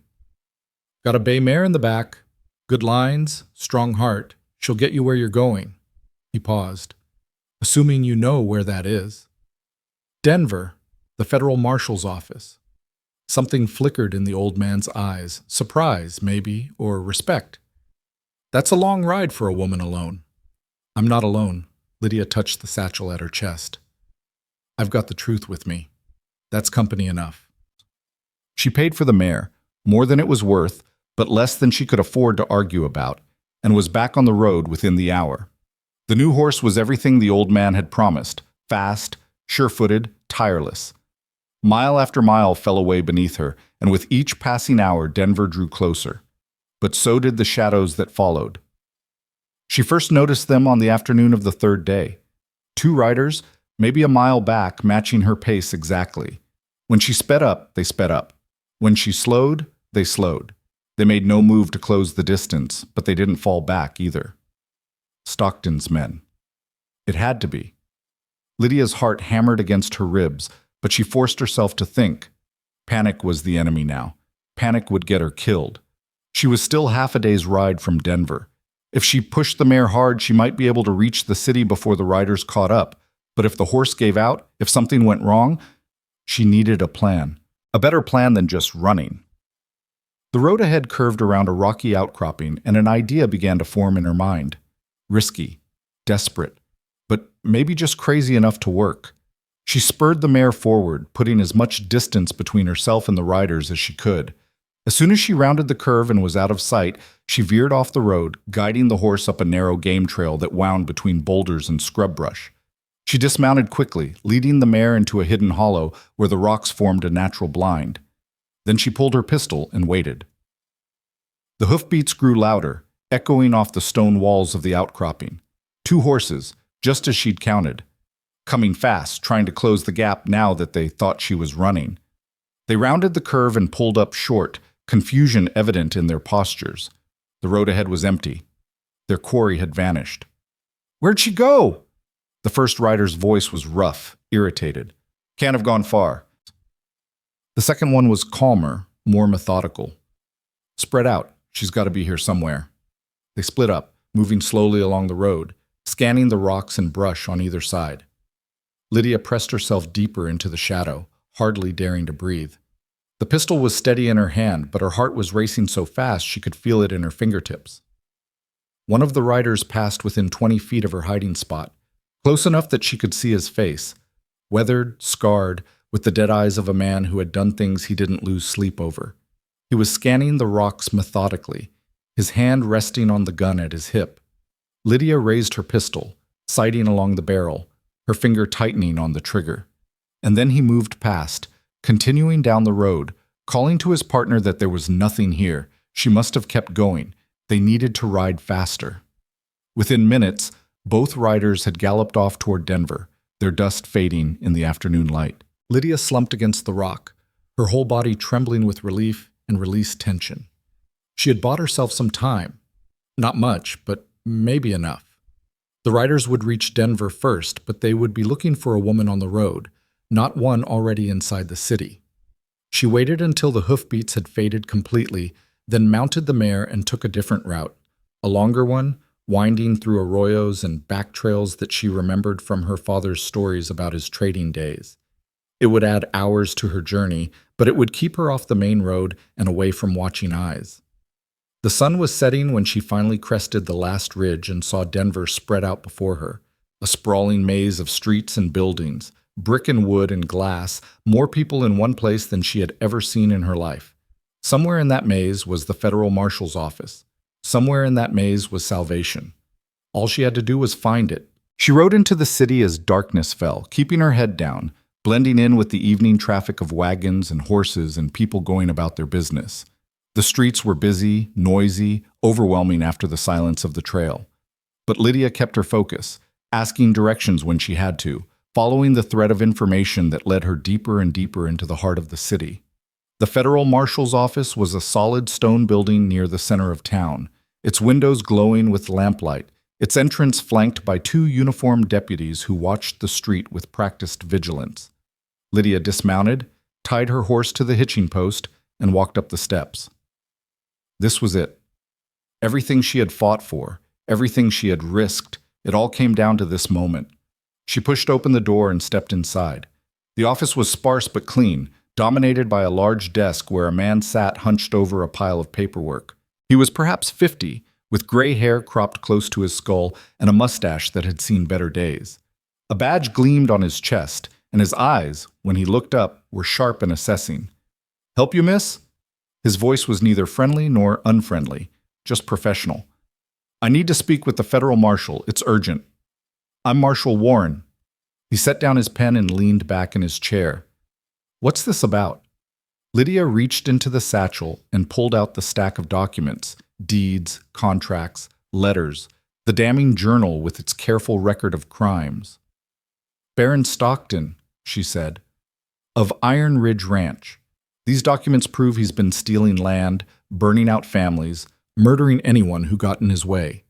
For years. In multiple territories." The marshal's eyes narrowed. He reached for the papers and Lydia handed them over, watching as he leafed through them, his expression growing darker with each page. "Where did you get these?" he asked finally. "From his safe. His own records, kept in his own hand." She took a breath. "There's a witness, too. A man named Hollister who worked for Stockton for years. He's willing to testify to everything." "Hollister?" The marshal's voice sharpened. "Frank Hollister? I don't know his first name, but he came to us, warned us about Stockton's plans. He said he couldn't stay silent anymore." The marshal was quiet for a long moment, his eyes fixed on the journal in his hands. When he looked up, his expression had changed, not softer exactly, but more focused, more intent. "I've been trying to build a case against Stockton for 3 years," he said. "Every time I get close, witnesses disappear, evidence goes missing. He's got men in every territory, every town, every office. But this," he tapped the journal, "this is different. This is his own words, his own handwriting. This he can't explain away." "Then you'll act?" Lydia's voice was urgent. "You'll stop him?" "I'll do more than that." Marshal Warren stood, his jaw set with determination. "I'll ride out to Willow Bend myself, with as many deputies as I can spare. If these documents are genuine, and they certainly look genuine, Baron Stockton is going to answer for his crimes. All of them." For the first time in days, Lydia felt the tight knot of fear in her chest begin to loosen. "There's one more thing," she said. "Stockton's hired mercenaries, the Cortez brothers from Texas. They're supposed to arrive any day now, 20 men, maybe more. They're going to attack my ranch, burn out everyone who stood against him." The marshal's expression hardened. "When?" 2 days, maybe less. Then we don't have time to waste." He turned and bellowed toward the back of the office. "Thompson, Ryder, get the men together. We're riding out tonight." 2 deputies appeared from the back room, already reaching for their hats and gun belts. Within minutes, the office was a flurry of activity. Men saddling horses, loading weapons, preparing for a ride that might determine the fate of an entire valley. Marshal Warren turned back to Lydia. "You look like you haven't slept in days." "I haven't. There's a hotel across the street. Get some rest. We'll send word when it's done." Lydia shook her head. "I'm coming with you." "Miss Hale, that's my home, my people, my fight." She met his eyes without flinching. "I started this. I'm going to finish it." The marshal studied her for a long moment. Then, unexpectedly, he smiled, a brief, genuine expression that softened his weathered face. "Your father was Thomas Hale, wasn't he? I knew him years ago. Stubborn man, never knew when to quit. I'm my father's daughter." "I can see that." He nodded slowly. "All right, Miss Hale. You can ride with us, but you stay back when the shooting starts. I'm not explaining to that cowboy of yours how I got you killed." Lydia almost laughed. "Deal." They rode out of Denver that night, a column of 11 men and 1 woman, thundering west toward Willow Bend under a canopy of stars. The marshal set a punishing pace, but Lydia matched it without complaint. Her body was exhausted, but her spirit was alight with something that felt almost like hope. Help was coming. Real help, with badges and guns and the authority to make it stick. All they had to do was get there in time. Back at the Hale Ranch, Caleb watched the sun set and tried not to think about all the things that could go wrong. 3 days since Lydia had ridden out. 3 days of waiting, of watching, of jumping at every sound and scanning every horizon for signs of trouble. The townspeople had finished the basic structure of the barn and gone home, promising to return when they could. Hollister had sent word from his hiding place that the Cortez brothers were on the move, approaching faster than expected. Time was running out. Caleb spent the days preparing what defenses he could. He dug trenches at strategic points around the ranch, set up cover positions behind barrels and water troughs, cached ammunition in multiple locations in case he had to fall back. He worked until his wound screamed at him to stop, then worked some more. It wasn't enough. He knew it wasn't enough.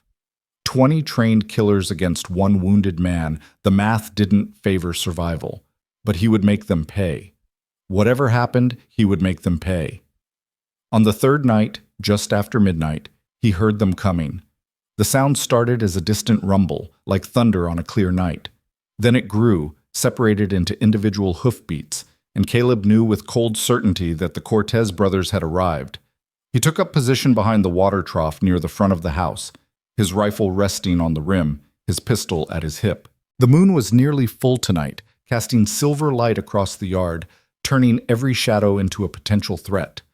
The riders appeared at the edge of the property, dark shapes against the darker night, spreading out in a loose formation that spoke of military training and tactical awareness. More than 20, Caleb counted, closer to 30. Stockton had spared no expense. At their head rode a man on a pale horse, his face hidden beneath a wide-brimmed hat. Even at this distance, Caleb could feel the menace radiating from him like heat from a furnace. The Cortez brothers. Or one of them, at least. The riders halted at the gate, and for a long moment no one moved. No one spoke. The night held its breath. Then a voice rang out, clear, cold, almost amused. "Caleb Rourke!" Caleb said nothing, waited. "We know you're in there, Rourke. My employer sends his regards." The rider on the pale horse shifted in his saddle. "He also sends a message. Surrender the woman, surrender the land, and we'll let you live. You have my word." "Your word's worth even less than your employer's," Caleb called back. "And his isn't worth much." A ripple of movement went through the riders. Surprise, maybe, that their quarry was willing to talk back. The man on the pale horse laughed. "Brave words from a man who's outnumbered 30-1. You really think you can fight us all?" "I think I can die trying, and I think I can take a lot of you with me." "Maybe." The rider shrugged. "Or maybe we just burn the place down with you inside, like we did to your family in Colorado." Something cold and sharp twisted in Caleb's chest. He had known, of course, known that Stockton was behind the fire that had killed everyone he loved, but hearing it spoken aloud so casually, so carelessly, the rifle in his hands was rock steady when he raised it. He sighted along the barrel, found the pale horse, found the dark shape of the man on its back. "You shouldn't have said that," he said quietly. And then he fired. The shot cracked through the night like thunder, and the rider on the pale horse jerked and fell. For one frozen instant, nobody moved. Then all hell broke loose. The mercenaries charged, guns blazing, their horses screaming as they plunged toward the house. Caleb fired again and again, working the lever of his rifle with mechanical precision, dropping one rider, then another, then a third. Return fire shattered the water trough, sprayed splinters into his face, punched holes in the walls behind him. He fell back to his second position, behind a stack of hay bales near the barn. The wound in his side had reopened. He could feel the hot wetness spreading beneath his shirt, but he didn't stop. Couldn't stop. Every shot that found its mark was one less killer to threaten the people he was protecting. The mercenaries split into groups, some circling the house, some dismounting to advance on foot. Caleb caught glimpses of them in the moonlight. Hard men with hard faces, professionals who knew their business. They moved with coordinated precision, covering each other, closing the trap. He was going to die here. He knew that now, with the cold clarity that comes in the middle of battle. There were too many of them, and only one of him, and no amount of skill or courage could change the math. But he would make it count. He would buy time. For Lydia, for the marshal, for whatever slim chance remained. He took out two more before they found his position. Then bullets were ripping through the hay, and he had to move again, scrambling through the darkness toward the house. The front door was gone, blasted off its hinges by concentrated fire. He ducked inside, found cover behind the overturned kitchen table, and kept shooting. Minutes passed, hours. He lost track of time, lost track of everything except the rhythm of load, aim, fire. His ammunition was running low. His vision was starting to blur at the edges. The wound in his side had gone from painful to numb, which was worse. Then he heard a new sound. Not gunfire, something else. Something that made his heart leap with desperate hope. Hoofbeats. Coming from the east. A lot of them. And voices.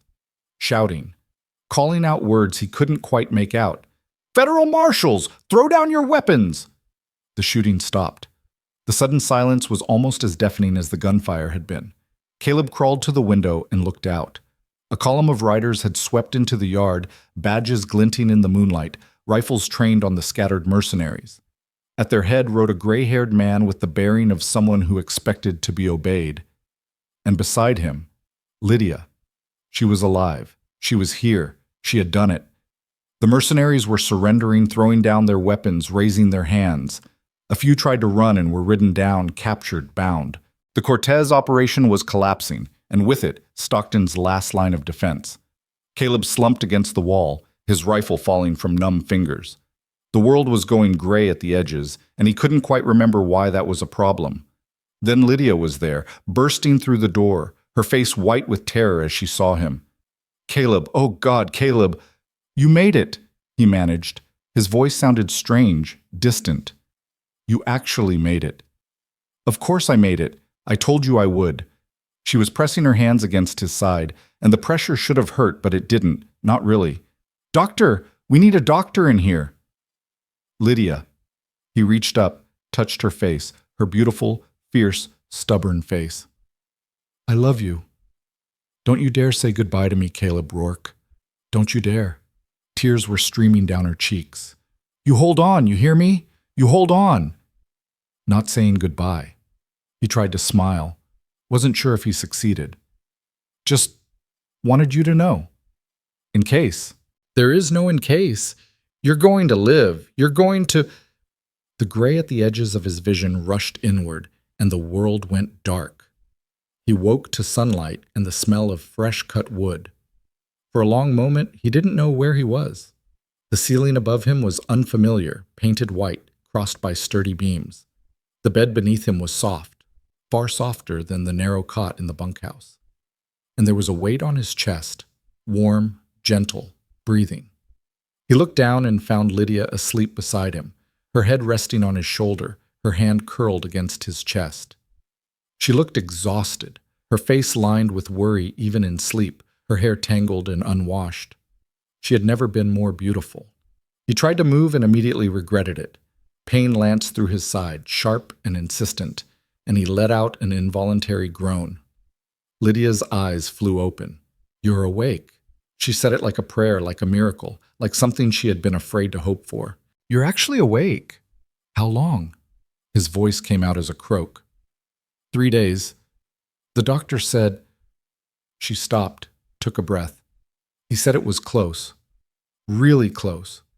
The blood loss, the infection, he didn't think you were going to make it. Takes more than that to kill me. Apparently. She laughed, but there were tears in her eyes. "You stubborn, idiotic, wonderful man. I told you not to die." Seemed like good advice. Thought I'd take it. She kissed him then, soft and careful, mindful of his injuries. When she pulled back, she was crying openly, but smiling too, a bright, radiant smile that lit up her whole face. "The mercenaries?" he asked. "Arrested, all of them. The ones who survived, anyway." Her smile faded slightly. "You killed 8 of them yourself before the marshals arrived, including one of the Cortez brothers. The other one surrendered when he saw his brother fall." 8. Caleb closed his eyes, feeling the weight of that number.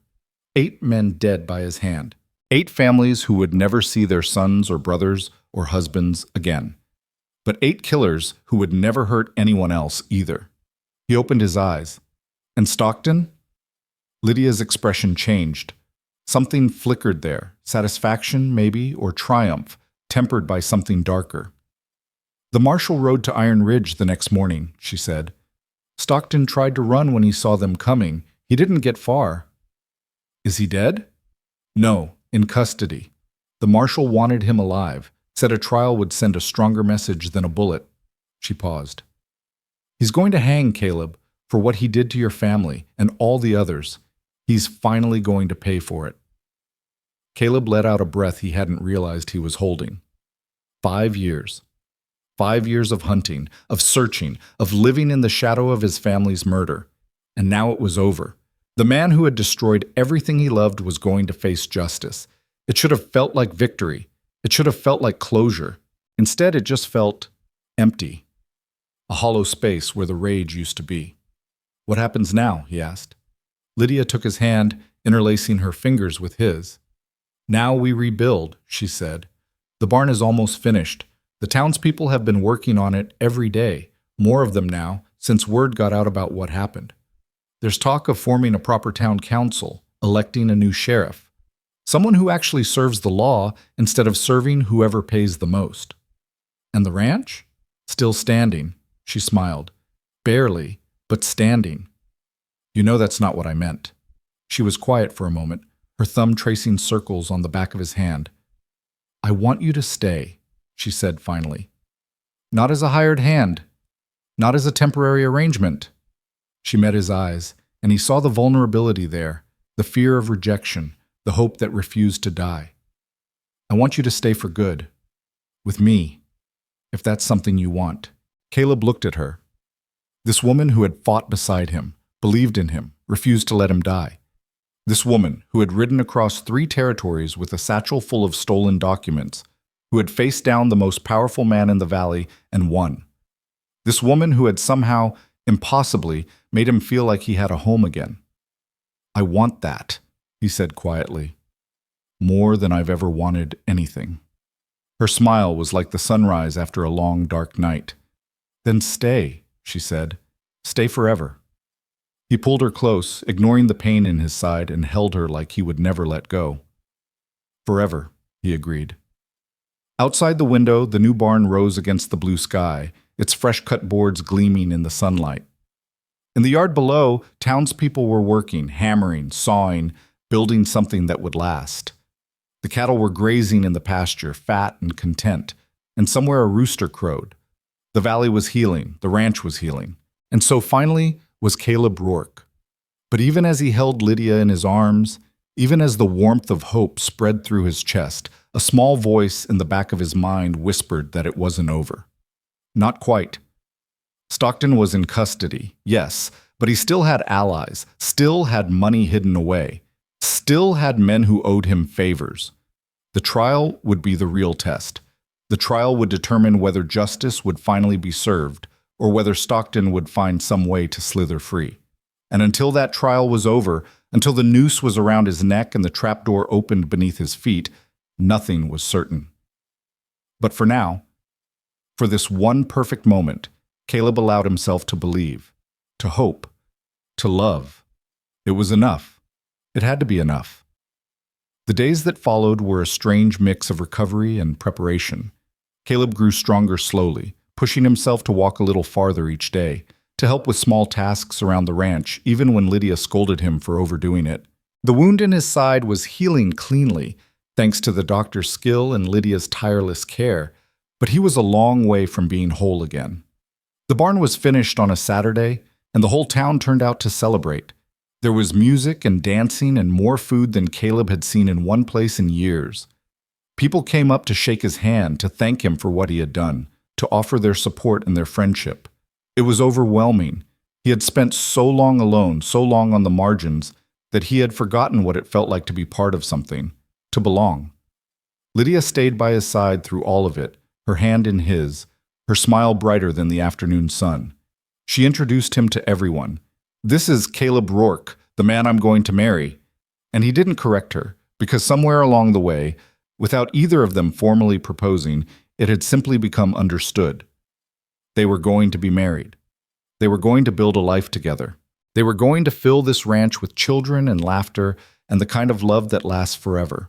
It was more than Caleb had ever dared to dream. Marshal Warren rode out to the ranch a week after the battle, bringing news from Denver. The trial was set for the end of the month. Stockton's lawyers had tried every trick in the book to delay or dismiss the charges, but the evidence was too overwhelming, the witnesses too numerous. Hollister had come forward, just as he'd promised. His testimony, combined with the documents from Stockton's safe, painted a picture of systematic corruption and violence that stretched back over a decade. Other witnesses had emerged too, former employees, victims of previous land grabs, people who had been too afraid to speak before but who now saw a chance for justice. "It's going to be a spectacle," Warren said. "Biggest trial this territory's ever seen. Newspapers from as far as New York are sending reporters." "Will it stick?" Caleb asked. "Will he actually hang?" "If there's any justice in this world, he will." The marshal's voice was grim. "But I've learned never to count my chickens before they hatch. Stockton's got money and connections. He'll fight to the last." "Then we'll fight too," Lydia said. "We'll testify. We'll tell the world what he did." "I'm counting on it." Warren looked at them both, and something that might have been respect flickered in his eyes.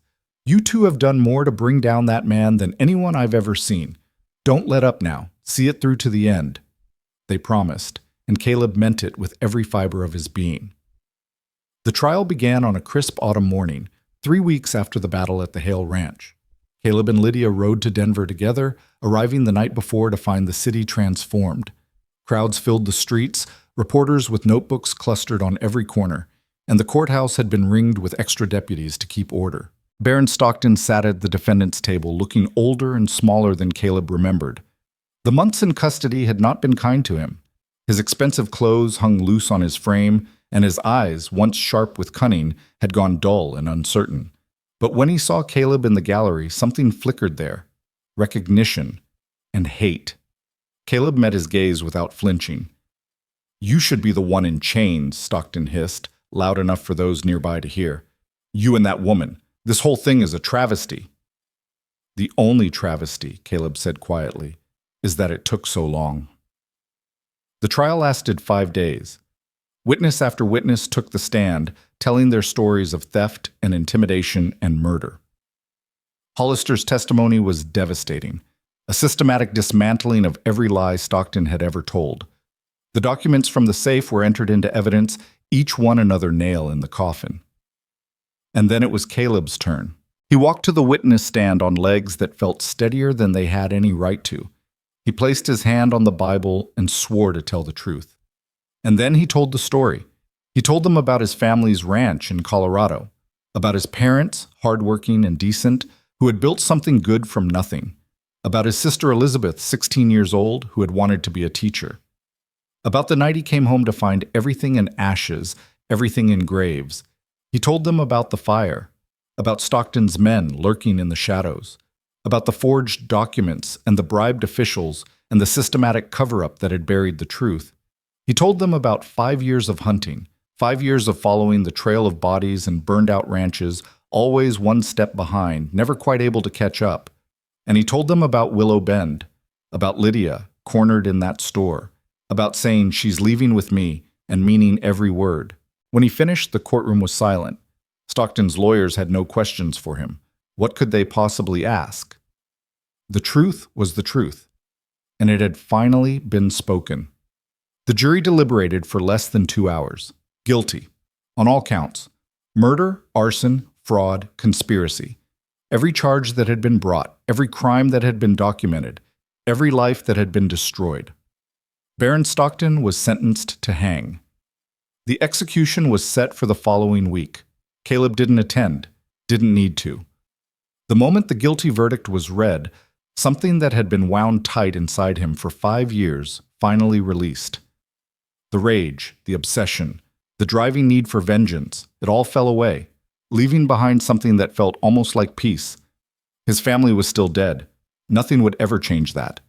But they had been avenged. Their killer would face justice. It was over. It was finally over. He and Lydia rode back to Willow Bend the day after the verdict, traveling slowly this time, savoring the journey instead of racing against it.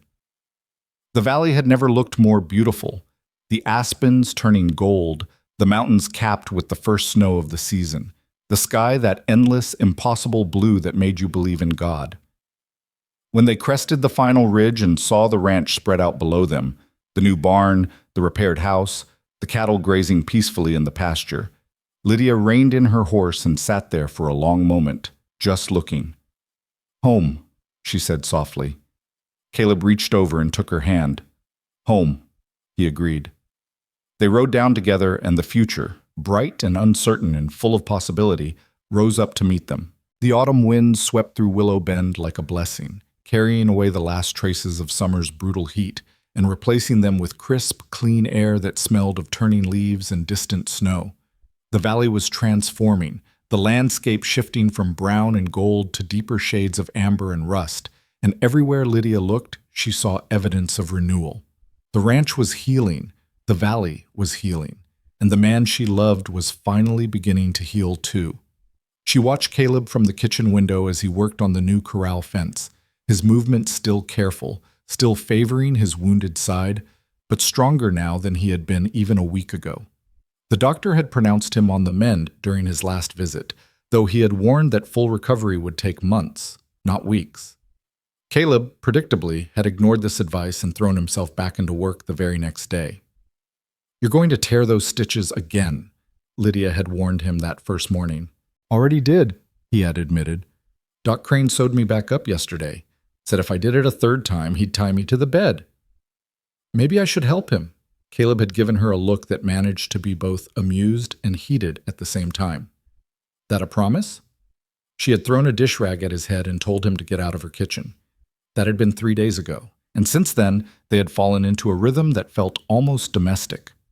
Caleb worked on the ranch during the day, pushing himself as hard as he dared, while Lydia managed the house and the business side of the operation.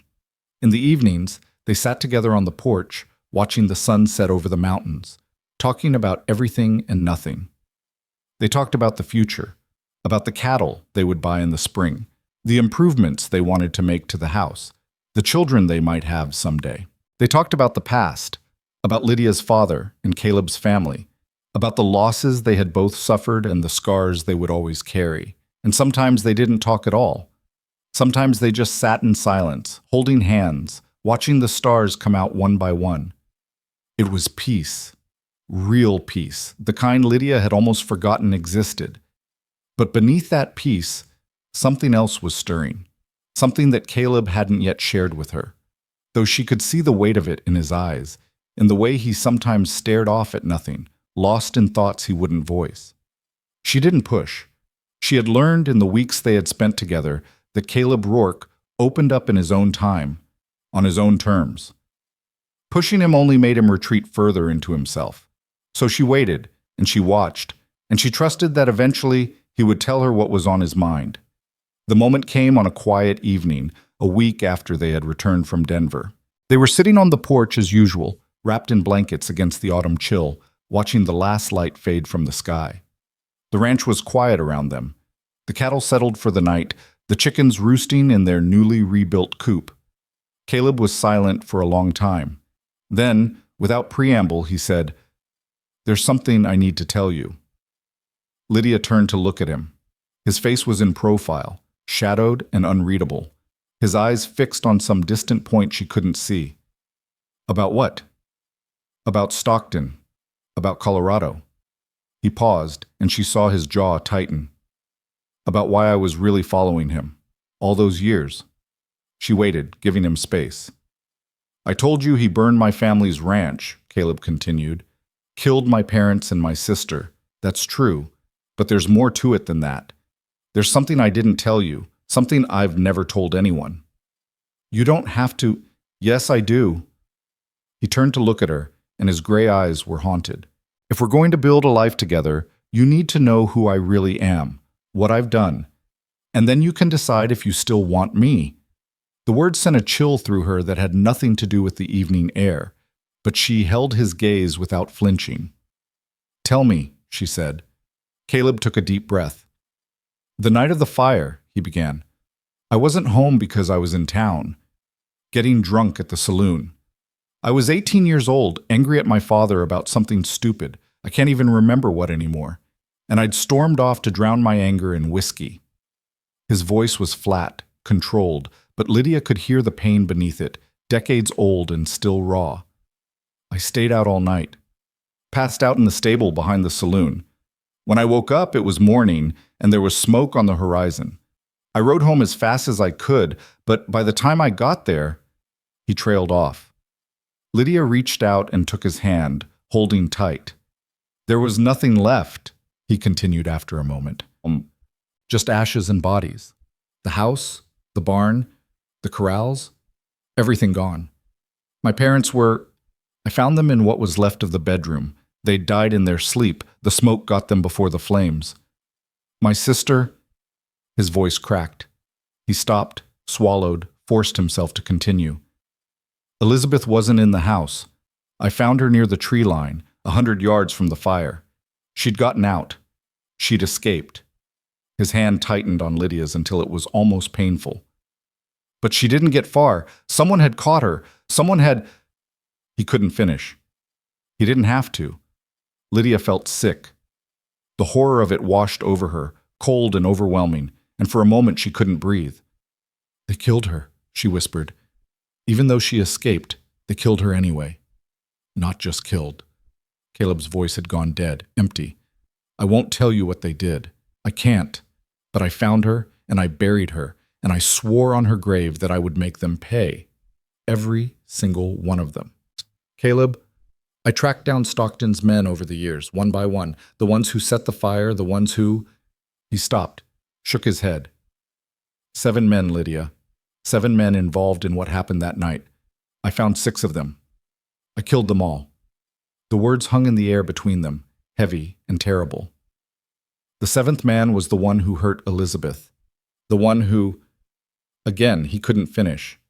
"I never found him, never even got a name. He was Stockton's shadow, his personal enforcer, but by the time I started looking, he'd vanished, dropped off the face of the earth." Lydia's mind was reeling. She tried to process what he was telling her, tried to reconcile the man she knew, the man who had saved her life, who had fought beside her, who held her so gently, with the killer he was describing. "You hunted them down," she said slowly, "for 5 years. You tracked them and you killed them." "Yes." "In cold blood?" "Some of them." He met her eyes, and there was no attempt to hide, no effort to justify. "Some of them I gave a chance to draw first. Most of them didn't take it." "Why are you telling me this?" "Because you need to know who you're choosing." His voice was rough. "I'm not a good man, Lydia. I've done terrible things. I've killed people, not just in self-defense, not just in the heat of battle, but deliberately, with planning and intent. I've spent 5 years being a hunter, and hunters don't come home clean." He looked away, his jaw tight. "If you want me to leave, I'll understand. If you want to call Marshal Warren and have me arrested, I'll understand that too. Those men I killed, they were criminals, murderers, but what I did to them wasn't justice. It was revenge. And revenge makes you no better than the people you're hunting. Lydia was silent for a long moment. Her heart was pounding, her thoughts a whirlwind of conflicting emotions, horror at what he'd done, compassion for what had driven him to it, fear of what it meant for their future, and beneath it all, a love that refused to die no matter what revelations tried to smother it. "The men you killed," she finally said, "were they involved in what happened to your family?" "Every single one. Did any of them deserve to live after what they did?" Caleb flinched. "That's not the point. I don't get to decide who deserves to live or die. That's what courts are for. That's what the law is for." "The law failed you." Lydia's voice was quiet but firm. "The law let Stockton walk free. The law let him burn out more families, kill more innocent people. If you had trusted the law back then, he'd still be doing it now. Maybe. But that doesn't make what I did right." "No," she agreed. "It doesn't." She turned to face him fully, taking both his hands in hers. "Caleb, listen to me. I'm not going to pretend that what you did was noble or righteous. I'm not going to tell you it was okay because they deserved it. What you did was terrible. It was violent and brutal, and it left blood on your hands that will never wash off." He closed his eyes, his face a mask of pain. "But," she continued, and he opened his eyes again, "I'm also not going to pretend that I don't understand why you did it. Your family was murdered. Your sister was—" She couldn't say it either. "The people responsible were never punished. You were a boy, alone, with no one to help you and nowhere to turn. So you became the instrument of justice because no one else would. Revenge isn't justice. No, but sometimes it's all we have." She squeezed his hands. "I'm not asking you to justify what you did. I'm not asking you to make peace with it. I'm just asking you to understand that I know who you are now, really know, all of it, and I'm still here. I'm still choosing you." Caleb stared at her like she had spoken in a language he didn't understand. "Why?" His voice was barely a whisper. "Because the man who did those things isn't the man sitting in front of me." Lydia's eyes were bright with unshed tears. The man who did those things was broken, lost, consumed by grief and rage. But that man walked into a store in Willow Bend and saw a woman in trouble, and instead of walking away, he said, "She's leaving with me." That man has been rebuilding my ranch, protecting my home, standing beside me through everything. That man is the one I love, and I believe, I have to believe, that he's the real you. The one you were before the fire, and the one you can be again now that it's over. The tears were falling now, sliding down her cheeks, but she didn't look away. You're not defined by the worst things you've done, Caleb. None of us are. We're defined by what we do next, by the choices we make going forward. She lifted his hand and pressed it against her cheek. Choose to stay. Choose to build a life here. Choose to be the man you want to be, not the man grief made you, and let me love you through all of it. For a long moment, Caleb didn't move, didn't speak. His eyes were wet, his breathing ragged, and Lydia could see the war playing out behind his face, the self-hatred, the fear, the desperate hope that warred with the certainty that he didn't deserve what she was offering. Then slowly, he pulled her into his arms and held her like she was the only real thing in a world of shadows. I don't deserve you, he said into her hair. I don't deserve any of this. That's not your decision to make. She held him tighter. It's mine, and I've made it. They stayed like that for a long time, wrapped in each other's arms as the stars wheeled overhead and the night deepened around them. When they finally went inside, something had shifted between them, a deeper understanding, a more complete trust. The secrets were out, the darkness exposed, and they had survived it. They went to bed that night not as two people circling each other warily, but as partners, fully committed, fully known. And when Caleb woke the next morning with Lydia curled against him, the weight that had pressed down on him for 5 years felt lighter than it ever had before. The days that followed were the happiest of Caleb's life. He threw himself into the work of the ranch with new energy, new purpose. The corral fence was finished, then the chicken coop expanded, then the roof of the house properly patched against the coming winter. He hired 2 young ranch hands from town, brothers named Jake and Danny Willard, who had lost their own family's farm to Stockton years ago and were looking for honest work. The ranch began to thrive. More cattle arrived, purchased with money that had been frozen during Stockton's trial and released to his victims after his conviction. The herd grew from 30 head to 80, then to over 100. The pastures, which had been brown and withered during the drought, turned green with the autumn rains, and the creek ran full and clear. Lydia managed the books and the business, proving herself to have a sharp mind for numbers and an even sharper instinct for negotiation.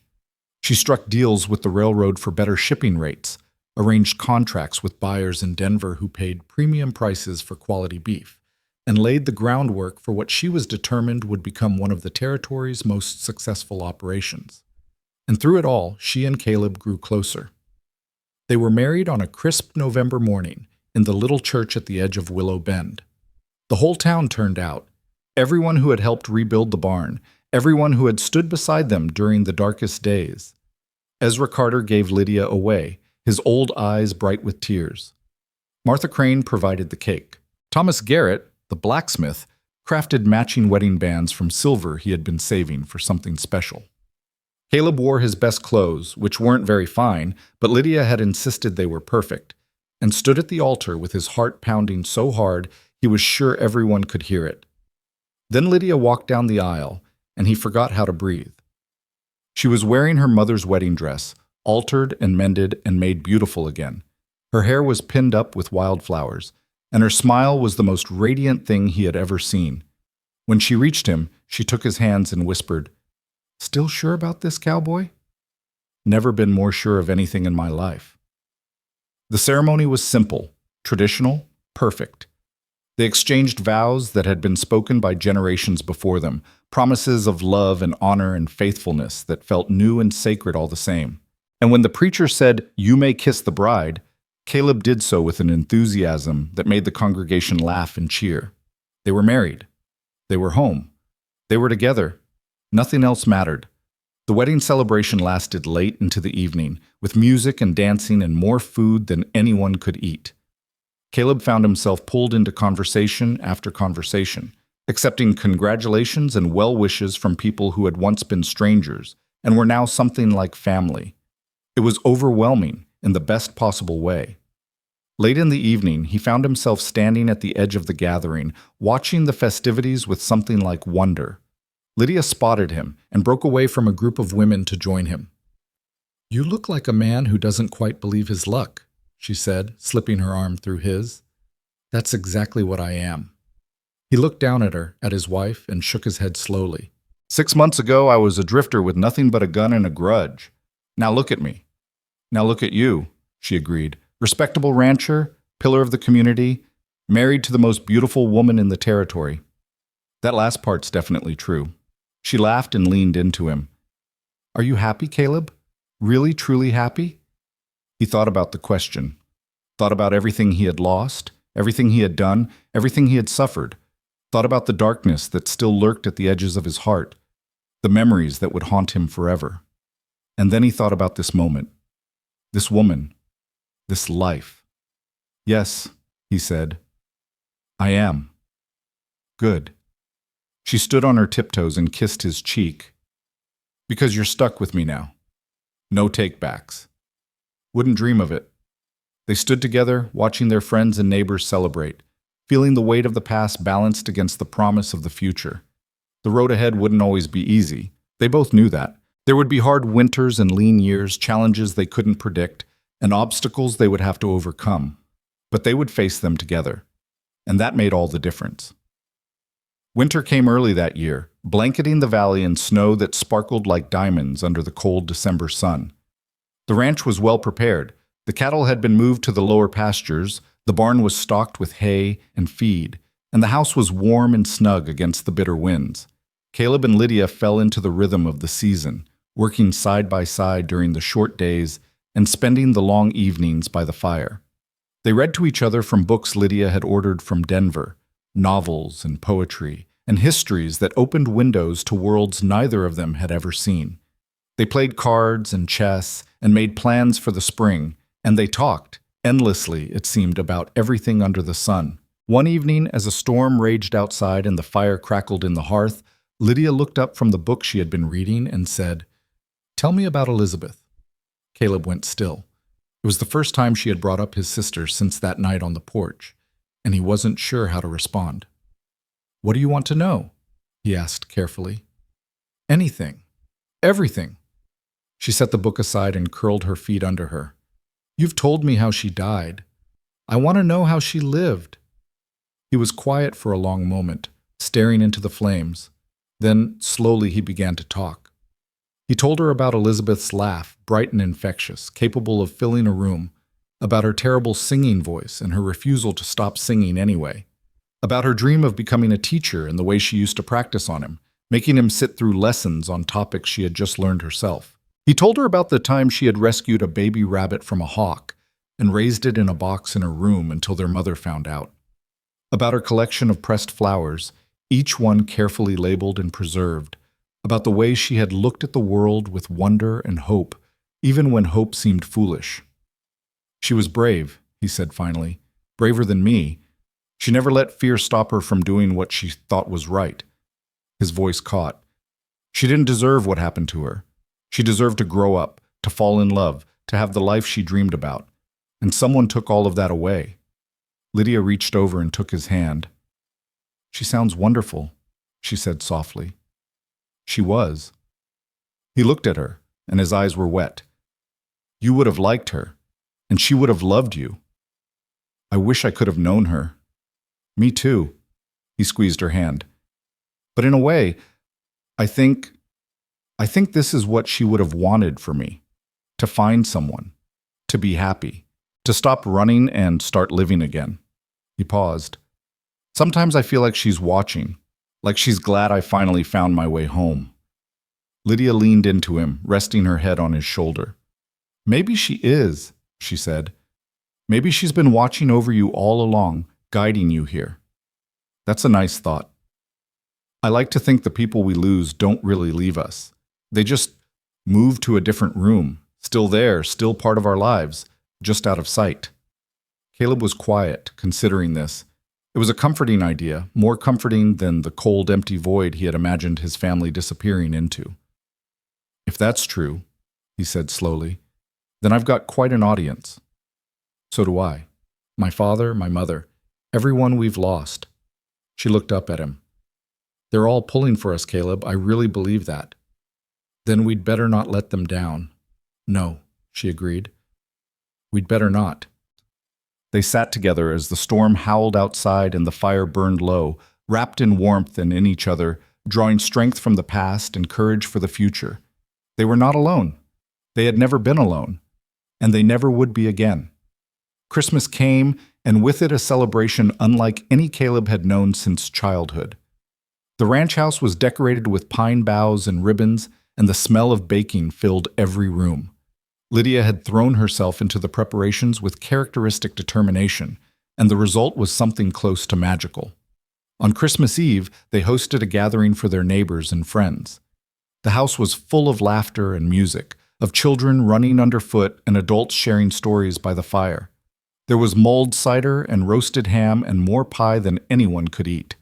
Caleb found himself standing in the corner, watching it all with a sense of wonder that hadn't faded. "You look lost," Hollister said, appearing at his elbow. Caleb turned to face the older man. Hollister had stayed in the area after the trial, taking up residence in an abandoned cabin at the edge of the valley.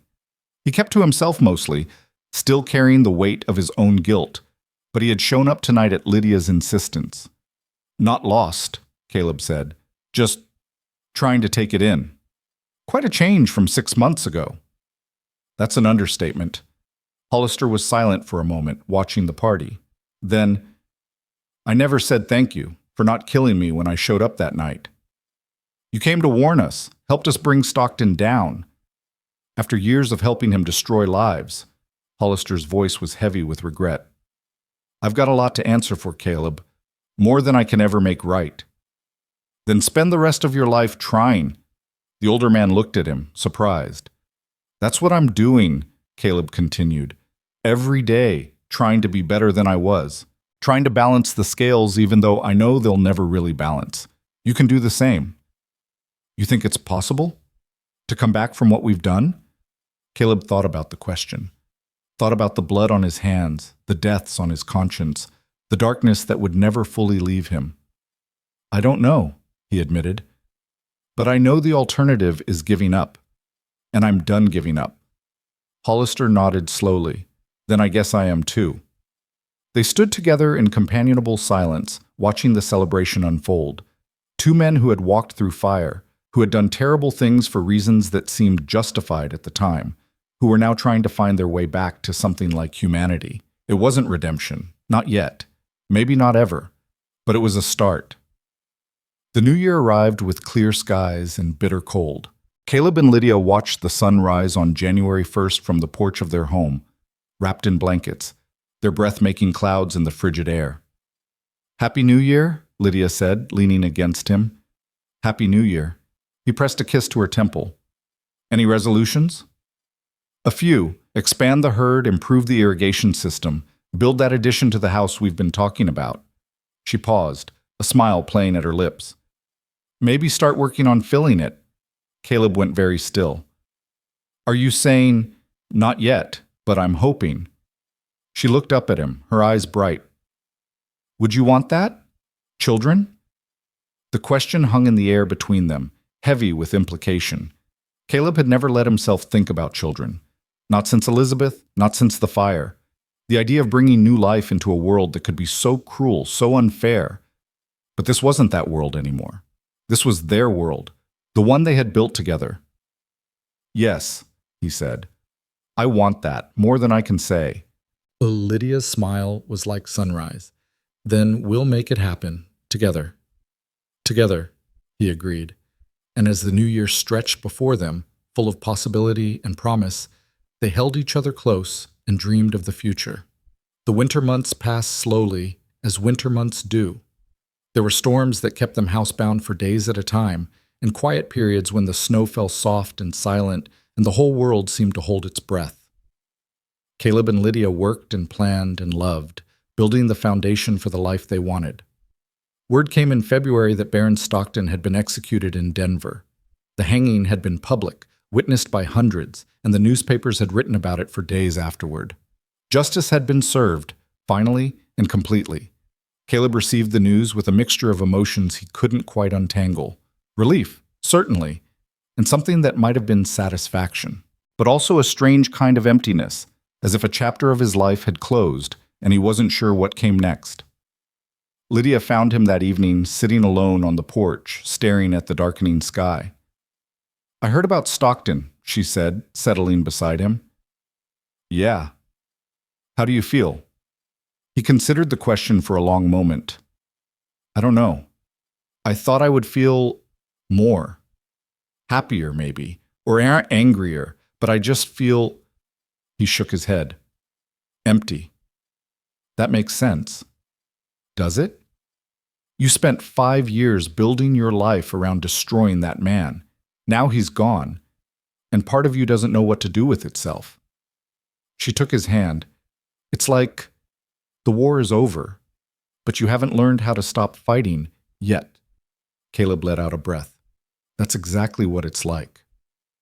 Then learn. She squeezed his hand. You've got time now. You've got peace. Use it to figure out who you are when you're not at war. Who am I, though? Without the hunt? Without the vengeance? What's left? Everything that matters. Lydia's voice was firm. A husband. A rancher. A friend to people who need one. A man who saved a stranger in a general store because it was the right thing to do. She turned to face him.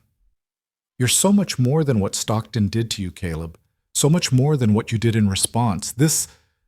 She gestured at the ranch, at the sky, at everything around them. This is who you really are. The rest was just surviving. Until you could get here. He stared at her for a long moment. Then slowly he smiled. How do you always know exactly what to say? Natural talent. Also, I've been rehearsing that speech for weeks. He laughed, a real laugh, the kind that came from somewhere deep, and pulled her into his arms. Thank you, he said, for everything, for believing in me when I couldn't believe in myself. Thank you for giving me something to believe in. They held each other as the stars came out, as the cold settled around them, as the world turned toward spring. The past was behind them, the future lay ahead, and for now, for this moment, everything was exactly as it should be. Spring arrived in a rush of warmth and color, and with it came news that changed everything. Lydia had been feeling off for weeks, tired, nauseous, emotional in ways she couldn't explain.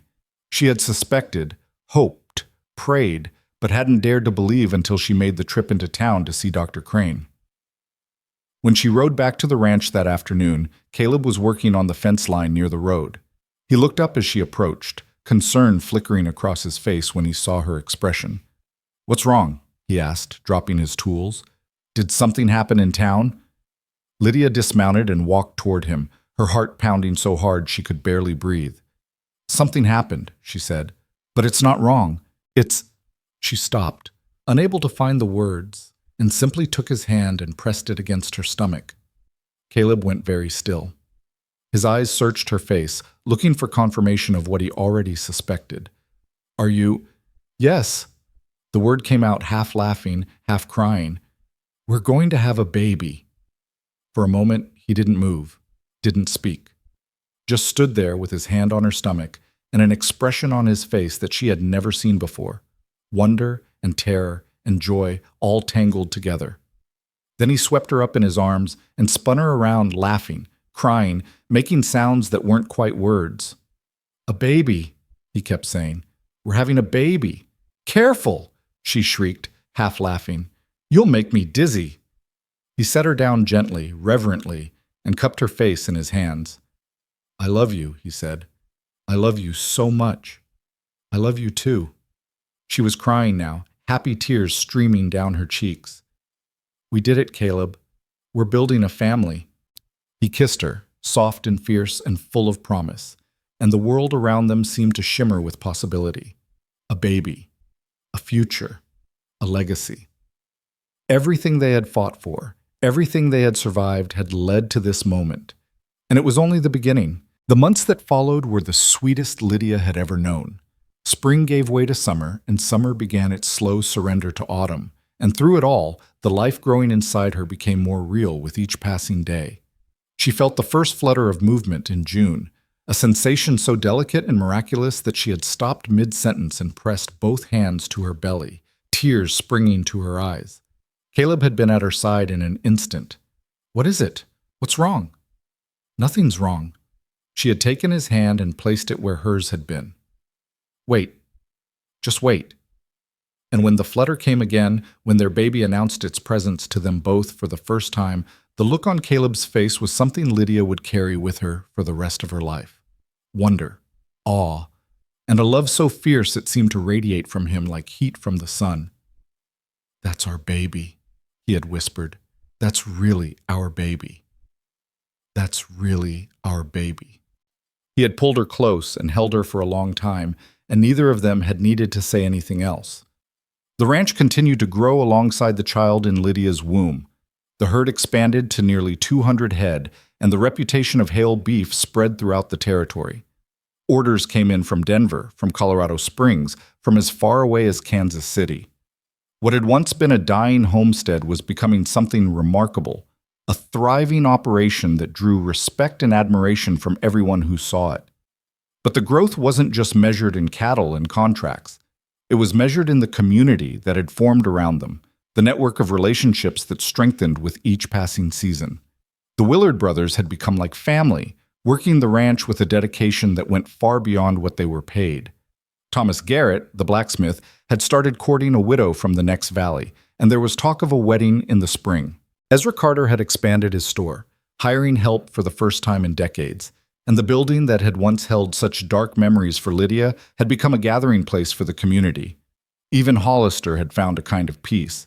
He had taken over the old Miller place and turned it into a working farm, growing vegetables and raising chickens, contributing to the valley in small but meaningful ways. He rarely spoke of his past with Stockton, and no one pressed him for details. What mattered was who he was becoming, not who he had been. The valley was healing, all of it together. As autumn deepened and Lydia's belly grew round, Preparations for the baby began in earnest. Caleb built a cradle with his own hands, carving delicate patterns into the wood, horses and flowers and stars, each one representing something he hoped for their child's future. Lydia sewed blankets and tiny clothes, her needlework improving with each attempt. The townswomen organized a gathering in her honor, showering her with gifts and advice and stories of their own experiences with motherhood. Martha Crane, who had delivered half the babies in the territory, declared herself ready to be summoned at any hour of the day or night. First babies like to make their entrance at the most inconvenient times, she warned Lydia. Don't be surprised if this one decides to come during a blizzard. As long as it waits until Caleb is back from the cattle drive, Lydia said. I don't want to do this without him. You won't have to, Martha patted her hand. That man of yours wouldn't miss this for the world. The cattle drive was the last major task of the season, moving the herd to the railroad depot for shipping. It was a journey of several days, and Caleb had been reluctant to leave Lydia alone so close to her time, but the ranch hands had caught influenza, and there was no one else to lead the drive. I'll be fine, Lydia assured him. The baby's not due for another 3 weeks. You'll be back long before then. What if something happens? Martha is 10 minutes away. Half the town knows to check on me every day. She cupped his face in her hands. Go. Finish the drive. Give our family the security it needs. Caleb had kissed her deeply, desperately, as if he were trying to memorize the taste of her. I'll be back in 5 days, he promised. Maybe 4 if we push hard. I'll be here. We'll both be here. And so he had gone, riding out at dawn with the herd trailing behind him, looking back over his shoulder until the ranch disappeared from view. Lydia had watched him go with her hand pressed against her belly, where their child had chosen that exact moment to kick. I know, she murmured. I miss him already, too. The first 2 days passed without incident. Lydia kept herself busy with the 1,000 small tasks that came with running a household, mending, cleaning, preparing food for Caleb's return. She received visitors each day as promised, and each night she went to bed early, tired in the deep, satisfied way of late pregnancy. On the 3rd day, everything changed. She woke to pain. Not the gentle aches she had grown accustomed to, but something sharper, more insistent. A tightening across her abdomen that came and went with alarming regularity. Too early, she thought, pressing her hands against her belly. It's too early. But the pain came again and again, and by mid-morning there was no denying what was happening. The baby was coming 3 weeks ahead of schedule, and Caleb was miles away. Lydia managed to make it to the porch, to ring the bell that would summon help. Then a contraction hit her so hard she doubled over, gasping, clutching the railing to keep from falling. Martha Crane found her there 15 minutes later, alerted by a neighbor who had heard the bell. Easy, child, easy. The older woman helped her inside, her practiced hands assessing the situation. How long have the pains been coming? Since this morning, maybe earlier. I thought they were just cramps. How far apart? 5 minutes, maybe less. Martha's expression flickered, concern, quickly hidden. This baby's in a hurry. Let's get you to bed. The hours that followed blurred together in a haze of pain and effort and fear. Lydia had heard stories about childbirth, had thought she was prepared for what it would entail. She hadn't been. Nothing could have prepared her for this. The relentless waves of agony, the exhaustion that settled into her bones, the terror that something might go wrong. Where's Caleb? She gasped between contractions. Someone needs to find Caleb. Jake Willard rode out an hour ago, Martha assured her. He'll find him. Your man will be here. But the hours passed, and Caleb didn't come, and the baby kept pushing, kept demanding to be born, indifferent to the absence of its father. The sun was setting when the final push came. Lydia screamed, a sound torn from somewhere primal and raw, and then, suddenly, miraculously, there was relief, and a different sound. A cry, thin and furious, filling the room with the unmistakable announcement of new life. It's a boy, Martha said, and there were tears in her voice. A perfect, beautiful boy. She placed the baby on Lydia's chest, and for a moment everything else fell away. The pain, the exhaustion, the fear, all of it dissolved in the face of this tiny, squalling creature, this miracle she had helped create. Hello, little one, she whispered, her own tears streaming down her face. "Hello, I'm your mama." The baby's cries softened, and he blinked up at her with eyes that weren't quite focused yet, but would be, someday, just like his father's. "He's perfect," Lydia breathed. "He's absolutely perfect." The door burst open. Caleb stood in the doorway, covered in trail dust, his face wild with fear and desperation. He had ridden hard. She could see it in the foam on his horse visible through the window, in the sweat soaking his shirt. "Lydia," his voice cracked. "Is she—" "She's fine." Martha stepped aside, gesturing toward the bed. "They're both fine." Caleb crossed the room in 3 strides and fell to his knees beside the bed. His hands were shaking as he reached out, hovering over Lydia and the baby like he was afraid to touch them, afraid they might vanish if he did. "I'm here," Lydia said, reaching for him. "We're here. Come meet your son." "A son." The word came out strangled. "We have a son. We have a son." She guided his hand to the baby's cheek, and Caleb touched him for the first time, his calloused fingers impossibly gentle against that soft, new skin. "I rode so fast," he said, his voice thick with emotion. "When Jake found me, told me you were in labor, I thought I wasn't going to make it.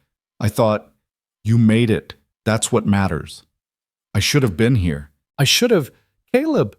Lydia's voice was firm despite her exhaustion. "Look at him. Look at our son. He's healthy. I'm healthy. We're all okay."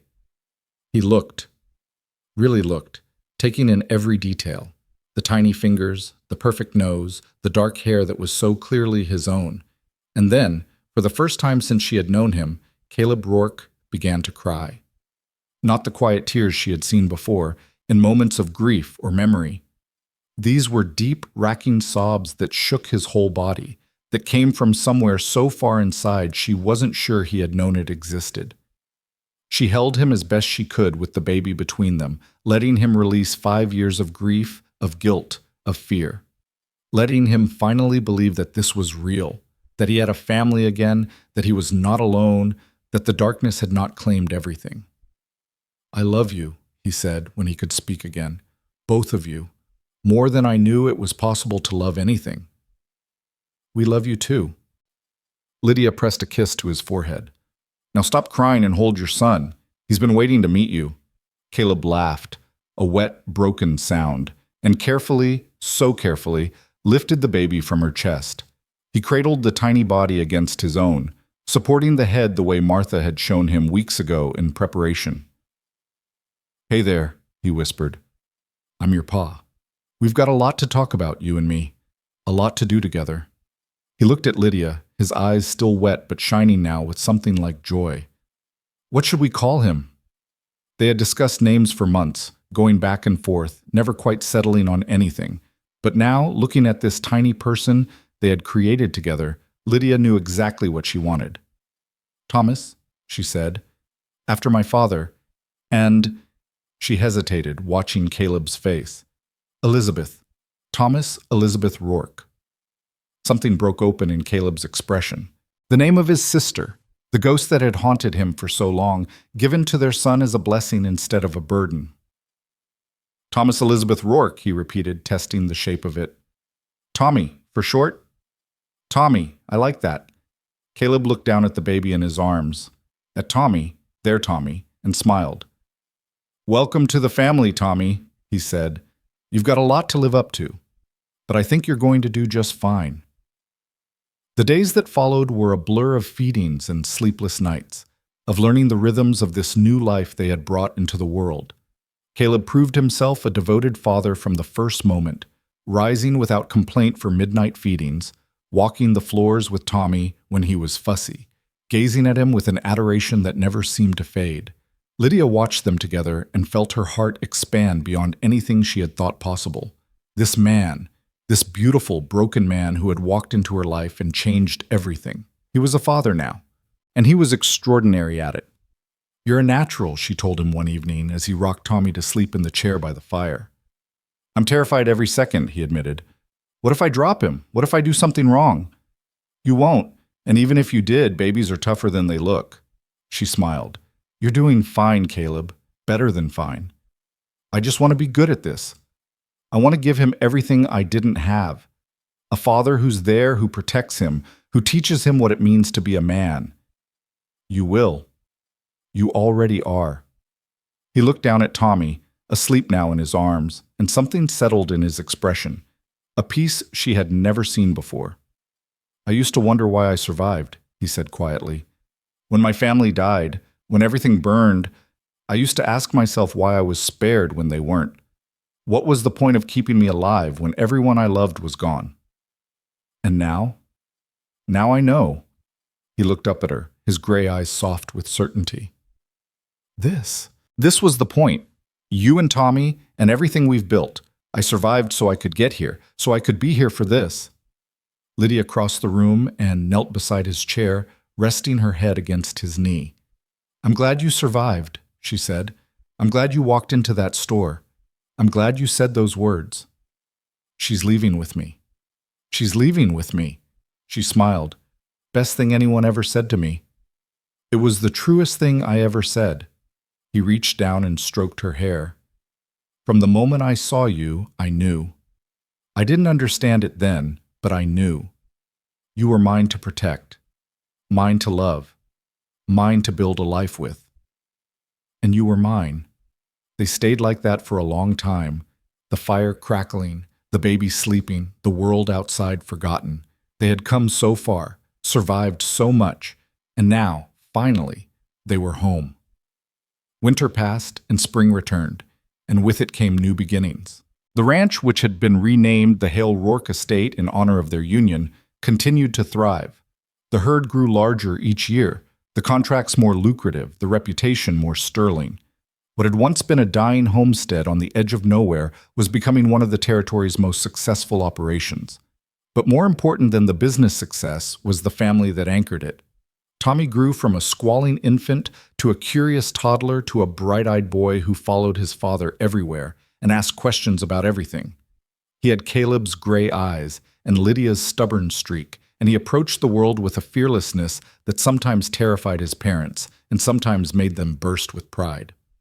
When Tommy was 2, Lydia discovered she was pregnant again. The announcement was greeted with joy and anticipation, and 9 months later, a daughter arrived, a perfect pink-faced girl with her mother's dark hair and her father's quiet intensity.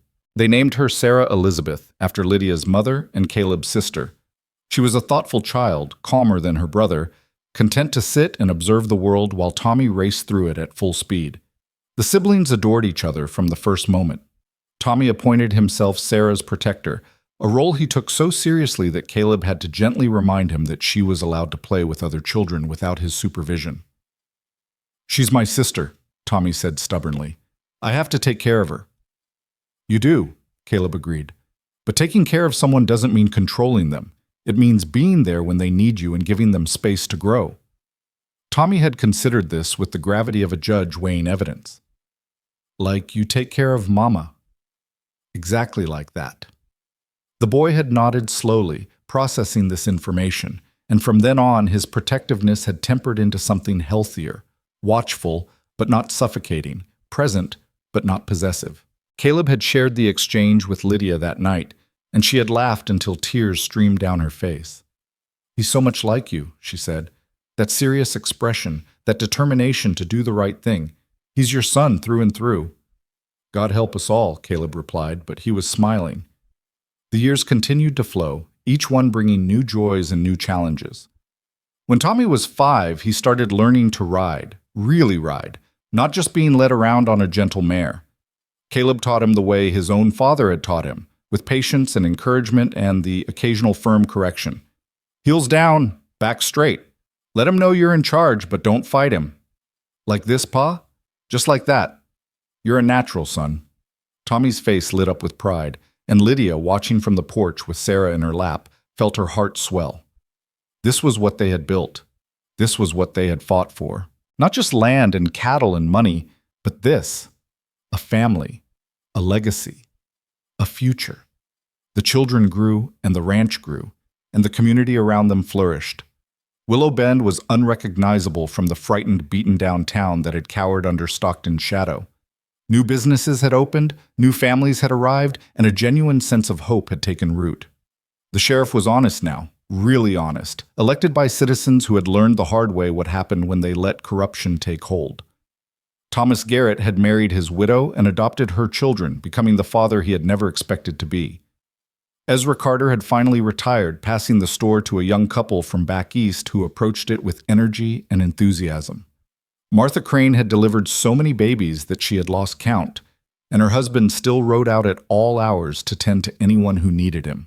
And Hollister, old, weathered Hollister who had once served a monster, had become something like the town's unofficial grandfather. He sat on his porch most days, whittling toys for the children who came to visit, telling stories that were mostly true and always entertaining. "You've done well," he told Caleb one afternoon when the two men found themselves alone on the Hale Rourke porch. "Better than any of us could have hoped." "We've done well," Caleb corrected. "All of us. Together.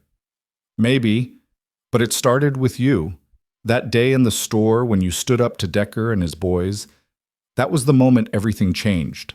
You showed people what was possible. You showed them they didn't have to be afraid." "I was afraid?" Caleb looked out at the ranch, at the cattle grazing in the pastures, at Tommy teaching Sarah to throw a rope, at Lydia hanging laundry in the afternoon sun. "I was terrified. I just refused to let fear make the decision for me. That's all courage is, son. Being afraid and doing the right thing anyway." Caleb considered this. "I suppose you're right. I'm old. I'm right about most things these days." Hollister grinned, showing teeth that were more gap than present. "Comes with the territory." They sat in companionable silence for a while, watching the world they had helped create. Two men who had walked through darkness and come out the other side. Two men who had found redemption in the most unexpected of places. "I'm dying, you know," Hollister said finally, his voice matter of fact. Caleb turned to look at him sharply. "What?" "Dr. Crane told me last month. Something in my lungs. He gave me maybe 6 months, maybe less." The old man shrugged. "I've made my peace with it." "Hollister, don't." The word was gentle but firm. "Don't pity me. I've lived longer than I deserved, and I've done more good in these last few years than in all the years before combined. That's enough. That's more than enough." Caleb didn't know what to say. This man had been an enemy once, then an ally, then something like a friend. The thought of losing him. "I wanted you to know," Hollister continued, "because there are things I need to say before I go. Things I should have said a long time ago." "You don't have to eat." "Yes, I do." Hollister turned to face him, and his eyes were clear, certain. "I watched Stockton destroy your family. I knew what he was doing, and I did nothing. I told myself I was just following orders, just surviving, but those were excuses. I was a coward, and people died because of it. You came to us in the end. You helped us bring him down. Too little, too late." Hollister shook his head. "I can't undo what I did. Can't bring back your parents or your sister. Can't give you back the years you lost hunting him. All I can do is apologize and ask for forgiveness I don't deserve." The words hung in the air between them, heavy with the weight of the past. Caleb was quiet for a long moment. He thought about his family, about his father's strong hands, his mother's gentle voice, Elizabeth's bright laugh. He thought about the fire, the graves, the long years of hunting and hatred. And then he thought about now. About Lydia and Tommy and Sarah. About the life he had built from the ashes of the life he had lost. "I forgive you," he said finally. Hollister's eyes widened. "What?" "I forgive you." Caleb met his gaze steadily. "Not because you deserve it, and not because what you did was okay, but because holding on to anger doesn't bring anyone back. It just poisons the person holding it." He paused. "I learned that the hard way. Took me 5 years of hunting and killing to figure out that revenge doesn't heal anything. It just makes you more like the people you're hunting. So you forgive me. I forgive you, and I hope, wherever you're going next, you find the peace you've been looking for." Hollister was silent for a long moment. Then slowly he reached out and gripped Caleb's hand. "Thank you," he said. "You don't know what that means." "I think I do." They sat together until the sun began to set. Two old enemies turned friends, sharing the silence of understanding. Hollister died 3 months later, peacefully in his sleep. The whole town turned out for his funeral, and Caleb gave the eulogy, speaking of redemption, of second chances, of the man Hollister had become in his final years. He made mistakes, Caleb said, standing before the assembled mourners. We all have. But in the end, he chose to be better. He chose to help instead of harm. He chose to build instead of destroy. And that choice, that's what defines us. Not who we were, but who we decide to become. Lydia squeezed his hand as he stepped down from the pulpit, and he saw tears on her cheeks. That was beautiful, she whispered. It was true. They buried Hollister on a hillside overlooking the valley he had helped save.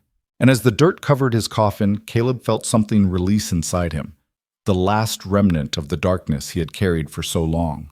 It was over. All of it. The hunt, the hatred, the haunting. He was free. The years continued to pass, each one a gift. Tommy grew into a young man, strong, capable, with his father's quiet intensity and his mother's fierce determination. He took to ranching like he had been born for it, which in a way he had been.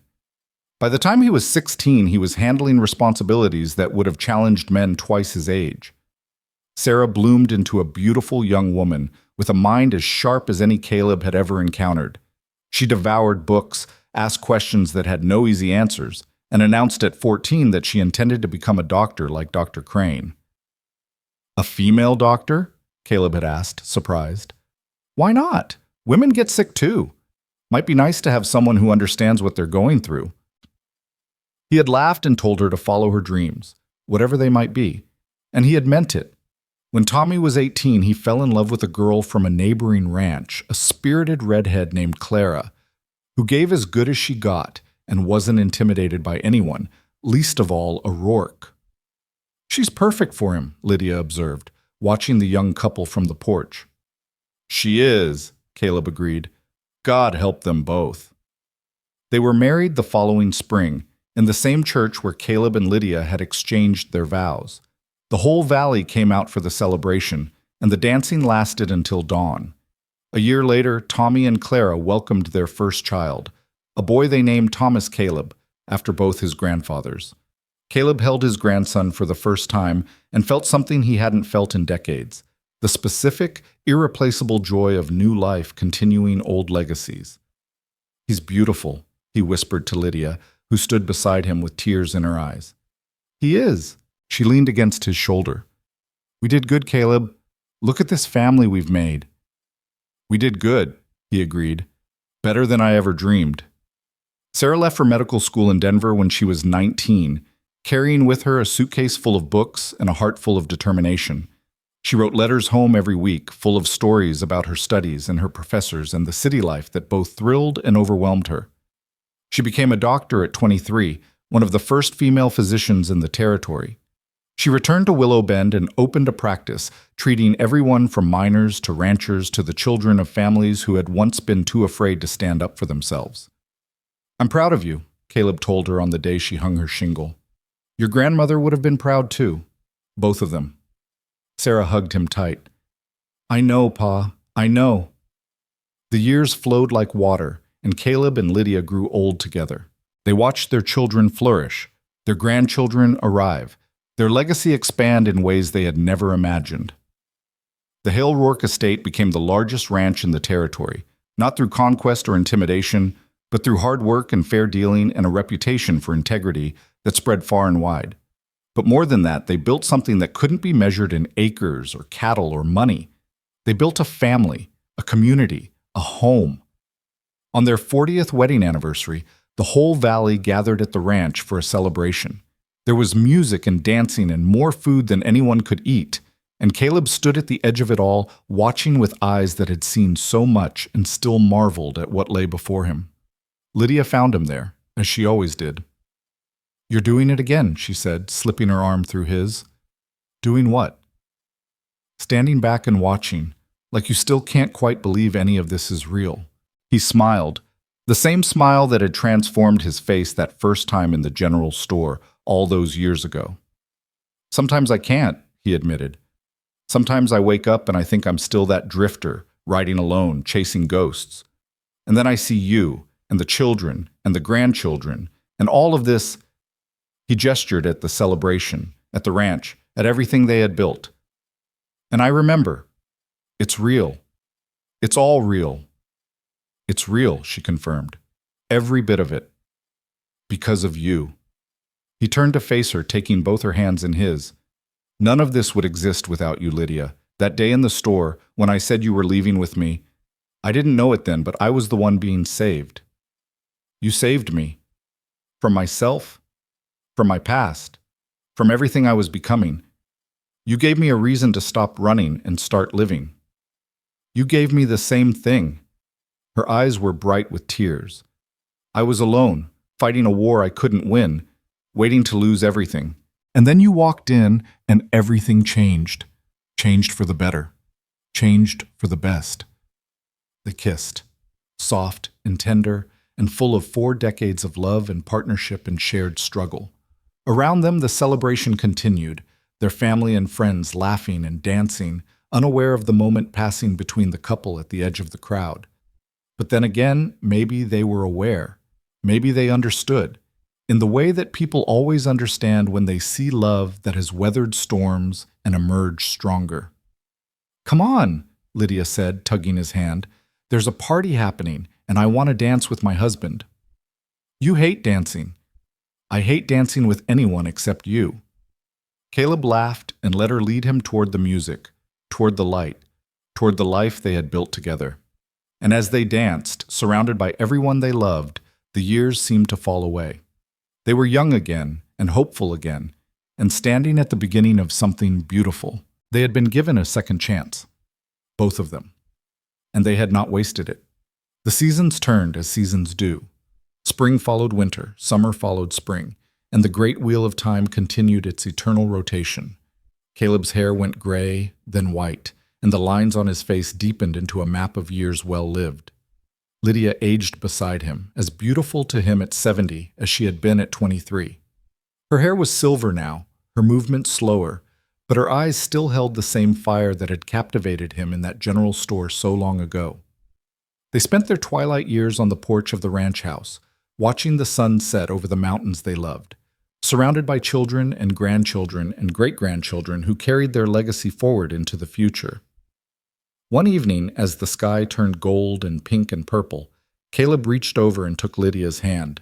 Do you remember, he said, what I said to those men in the store? The first words I ever spoke to you? She smiled. How could I forget? She's leaving with me. 5 words. That's all it took. 5 words, and everything changed. Best 5 words ever spoken. He squeezed her hand. I meant them, every one. From that first moment, you were mine to protect, mine to love, mine to spend forever with. And you were mine.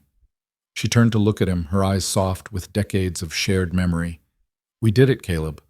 We built a life, a legacy, everything we dreamed of and more. We did it together. Together. Always together. They sat in silence for a while, watching the sun sink below the horizon, feeling the weight of all those years, the struggles and the triumphs, the losses and the gains, the love that had anchored them through everything. I'm grateful, Caleb said finally, for all of it. The pain, the joy, the darkness, the light. It all led here. It all brought me to you. No regrets? Not a single one. Lydia leaned her head against his shoulder, and he wrapped his arm around her, and they watched the stars come out one by one. I love you, Caleb Rourke, she whispered. I love you too, Lydia Hale Rourke. Today, tomorrow, and every day after. Forever? Forever. The night deepened around them, peaceful and infinite, and the ranch that had been born from ashes and grown through love settled into the quiet of evening. In the house behind them, grandchildren laughed and played. In the pastures beyond, cattle grazed under the watchful eye of the next generation.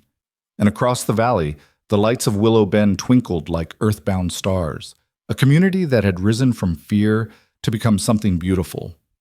This was their legacy. Not the land or the cattle or the money, but this, the love, the family, the hope that had refused to die even in the darkest times. It had started with 3 men cornering a woman in a general store and a cowboy walking in to say 5 simple words. She's leaving with me. And she had. She had left with him, and together they had built a life beyond anything either of them had dared to imagine. The story was complete. The circle was closed, and the love that had sparked on that hot summer day would continue to burn, passed down through generations, a flame that would never go out. Because some stories don't end. Some stories simply transform, becoming part of something larger. A legacy of courage, of resilience, of love that conquers all. This was one of those stories. And it would live forever. The end.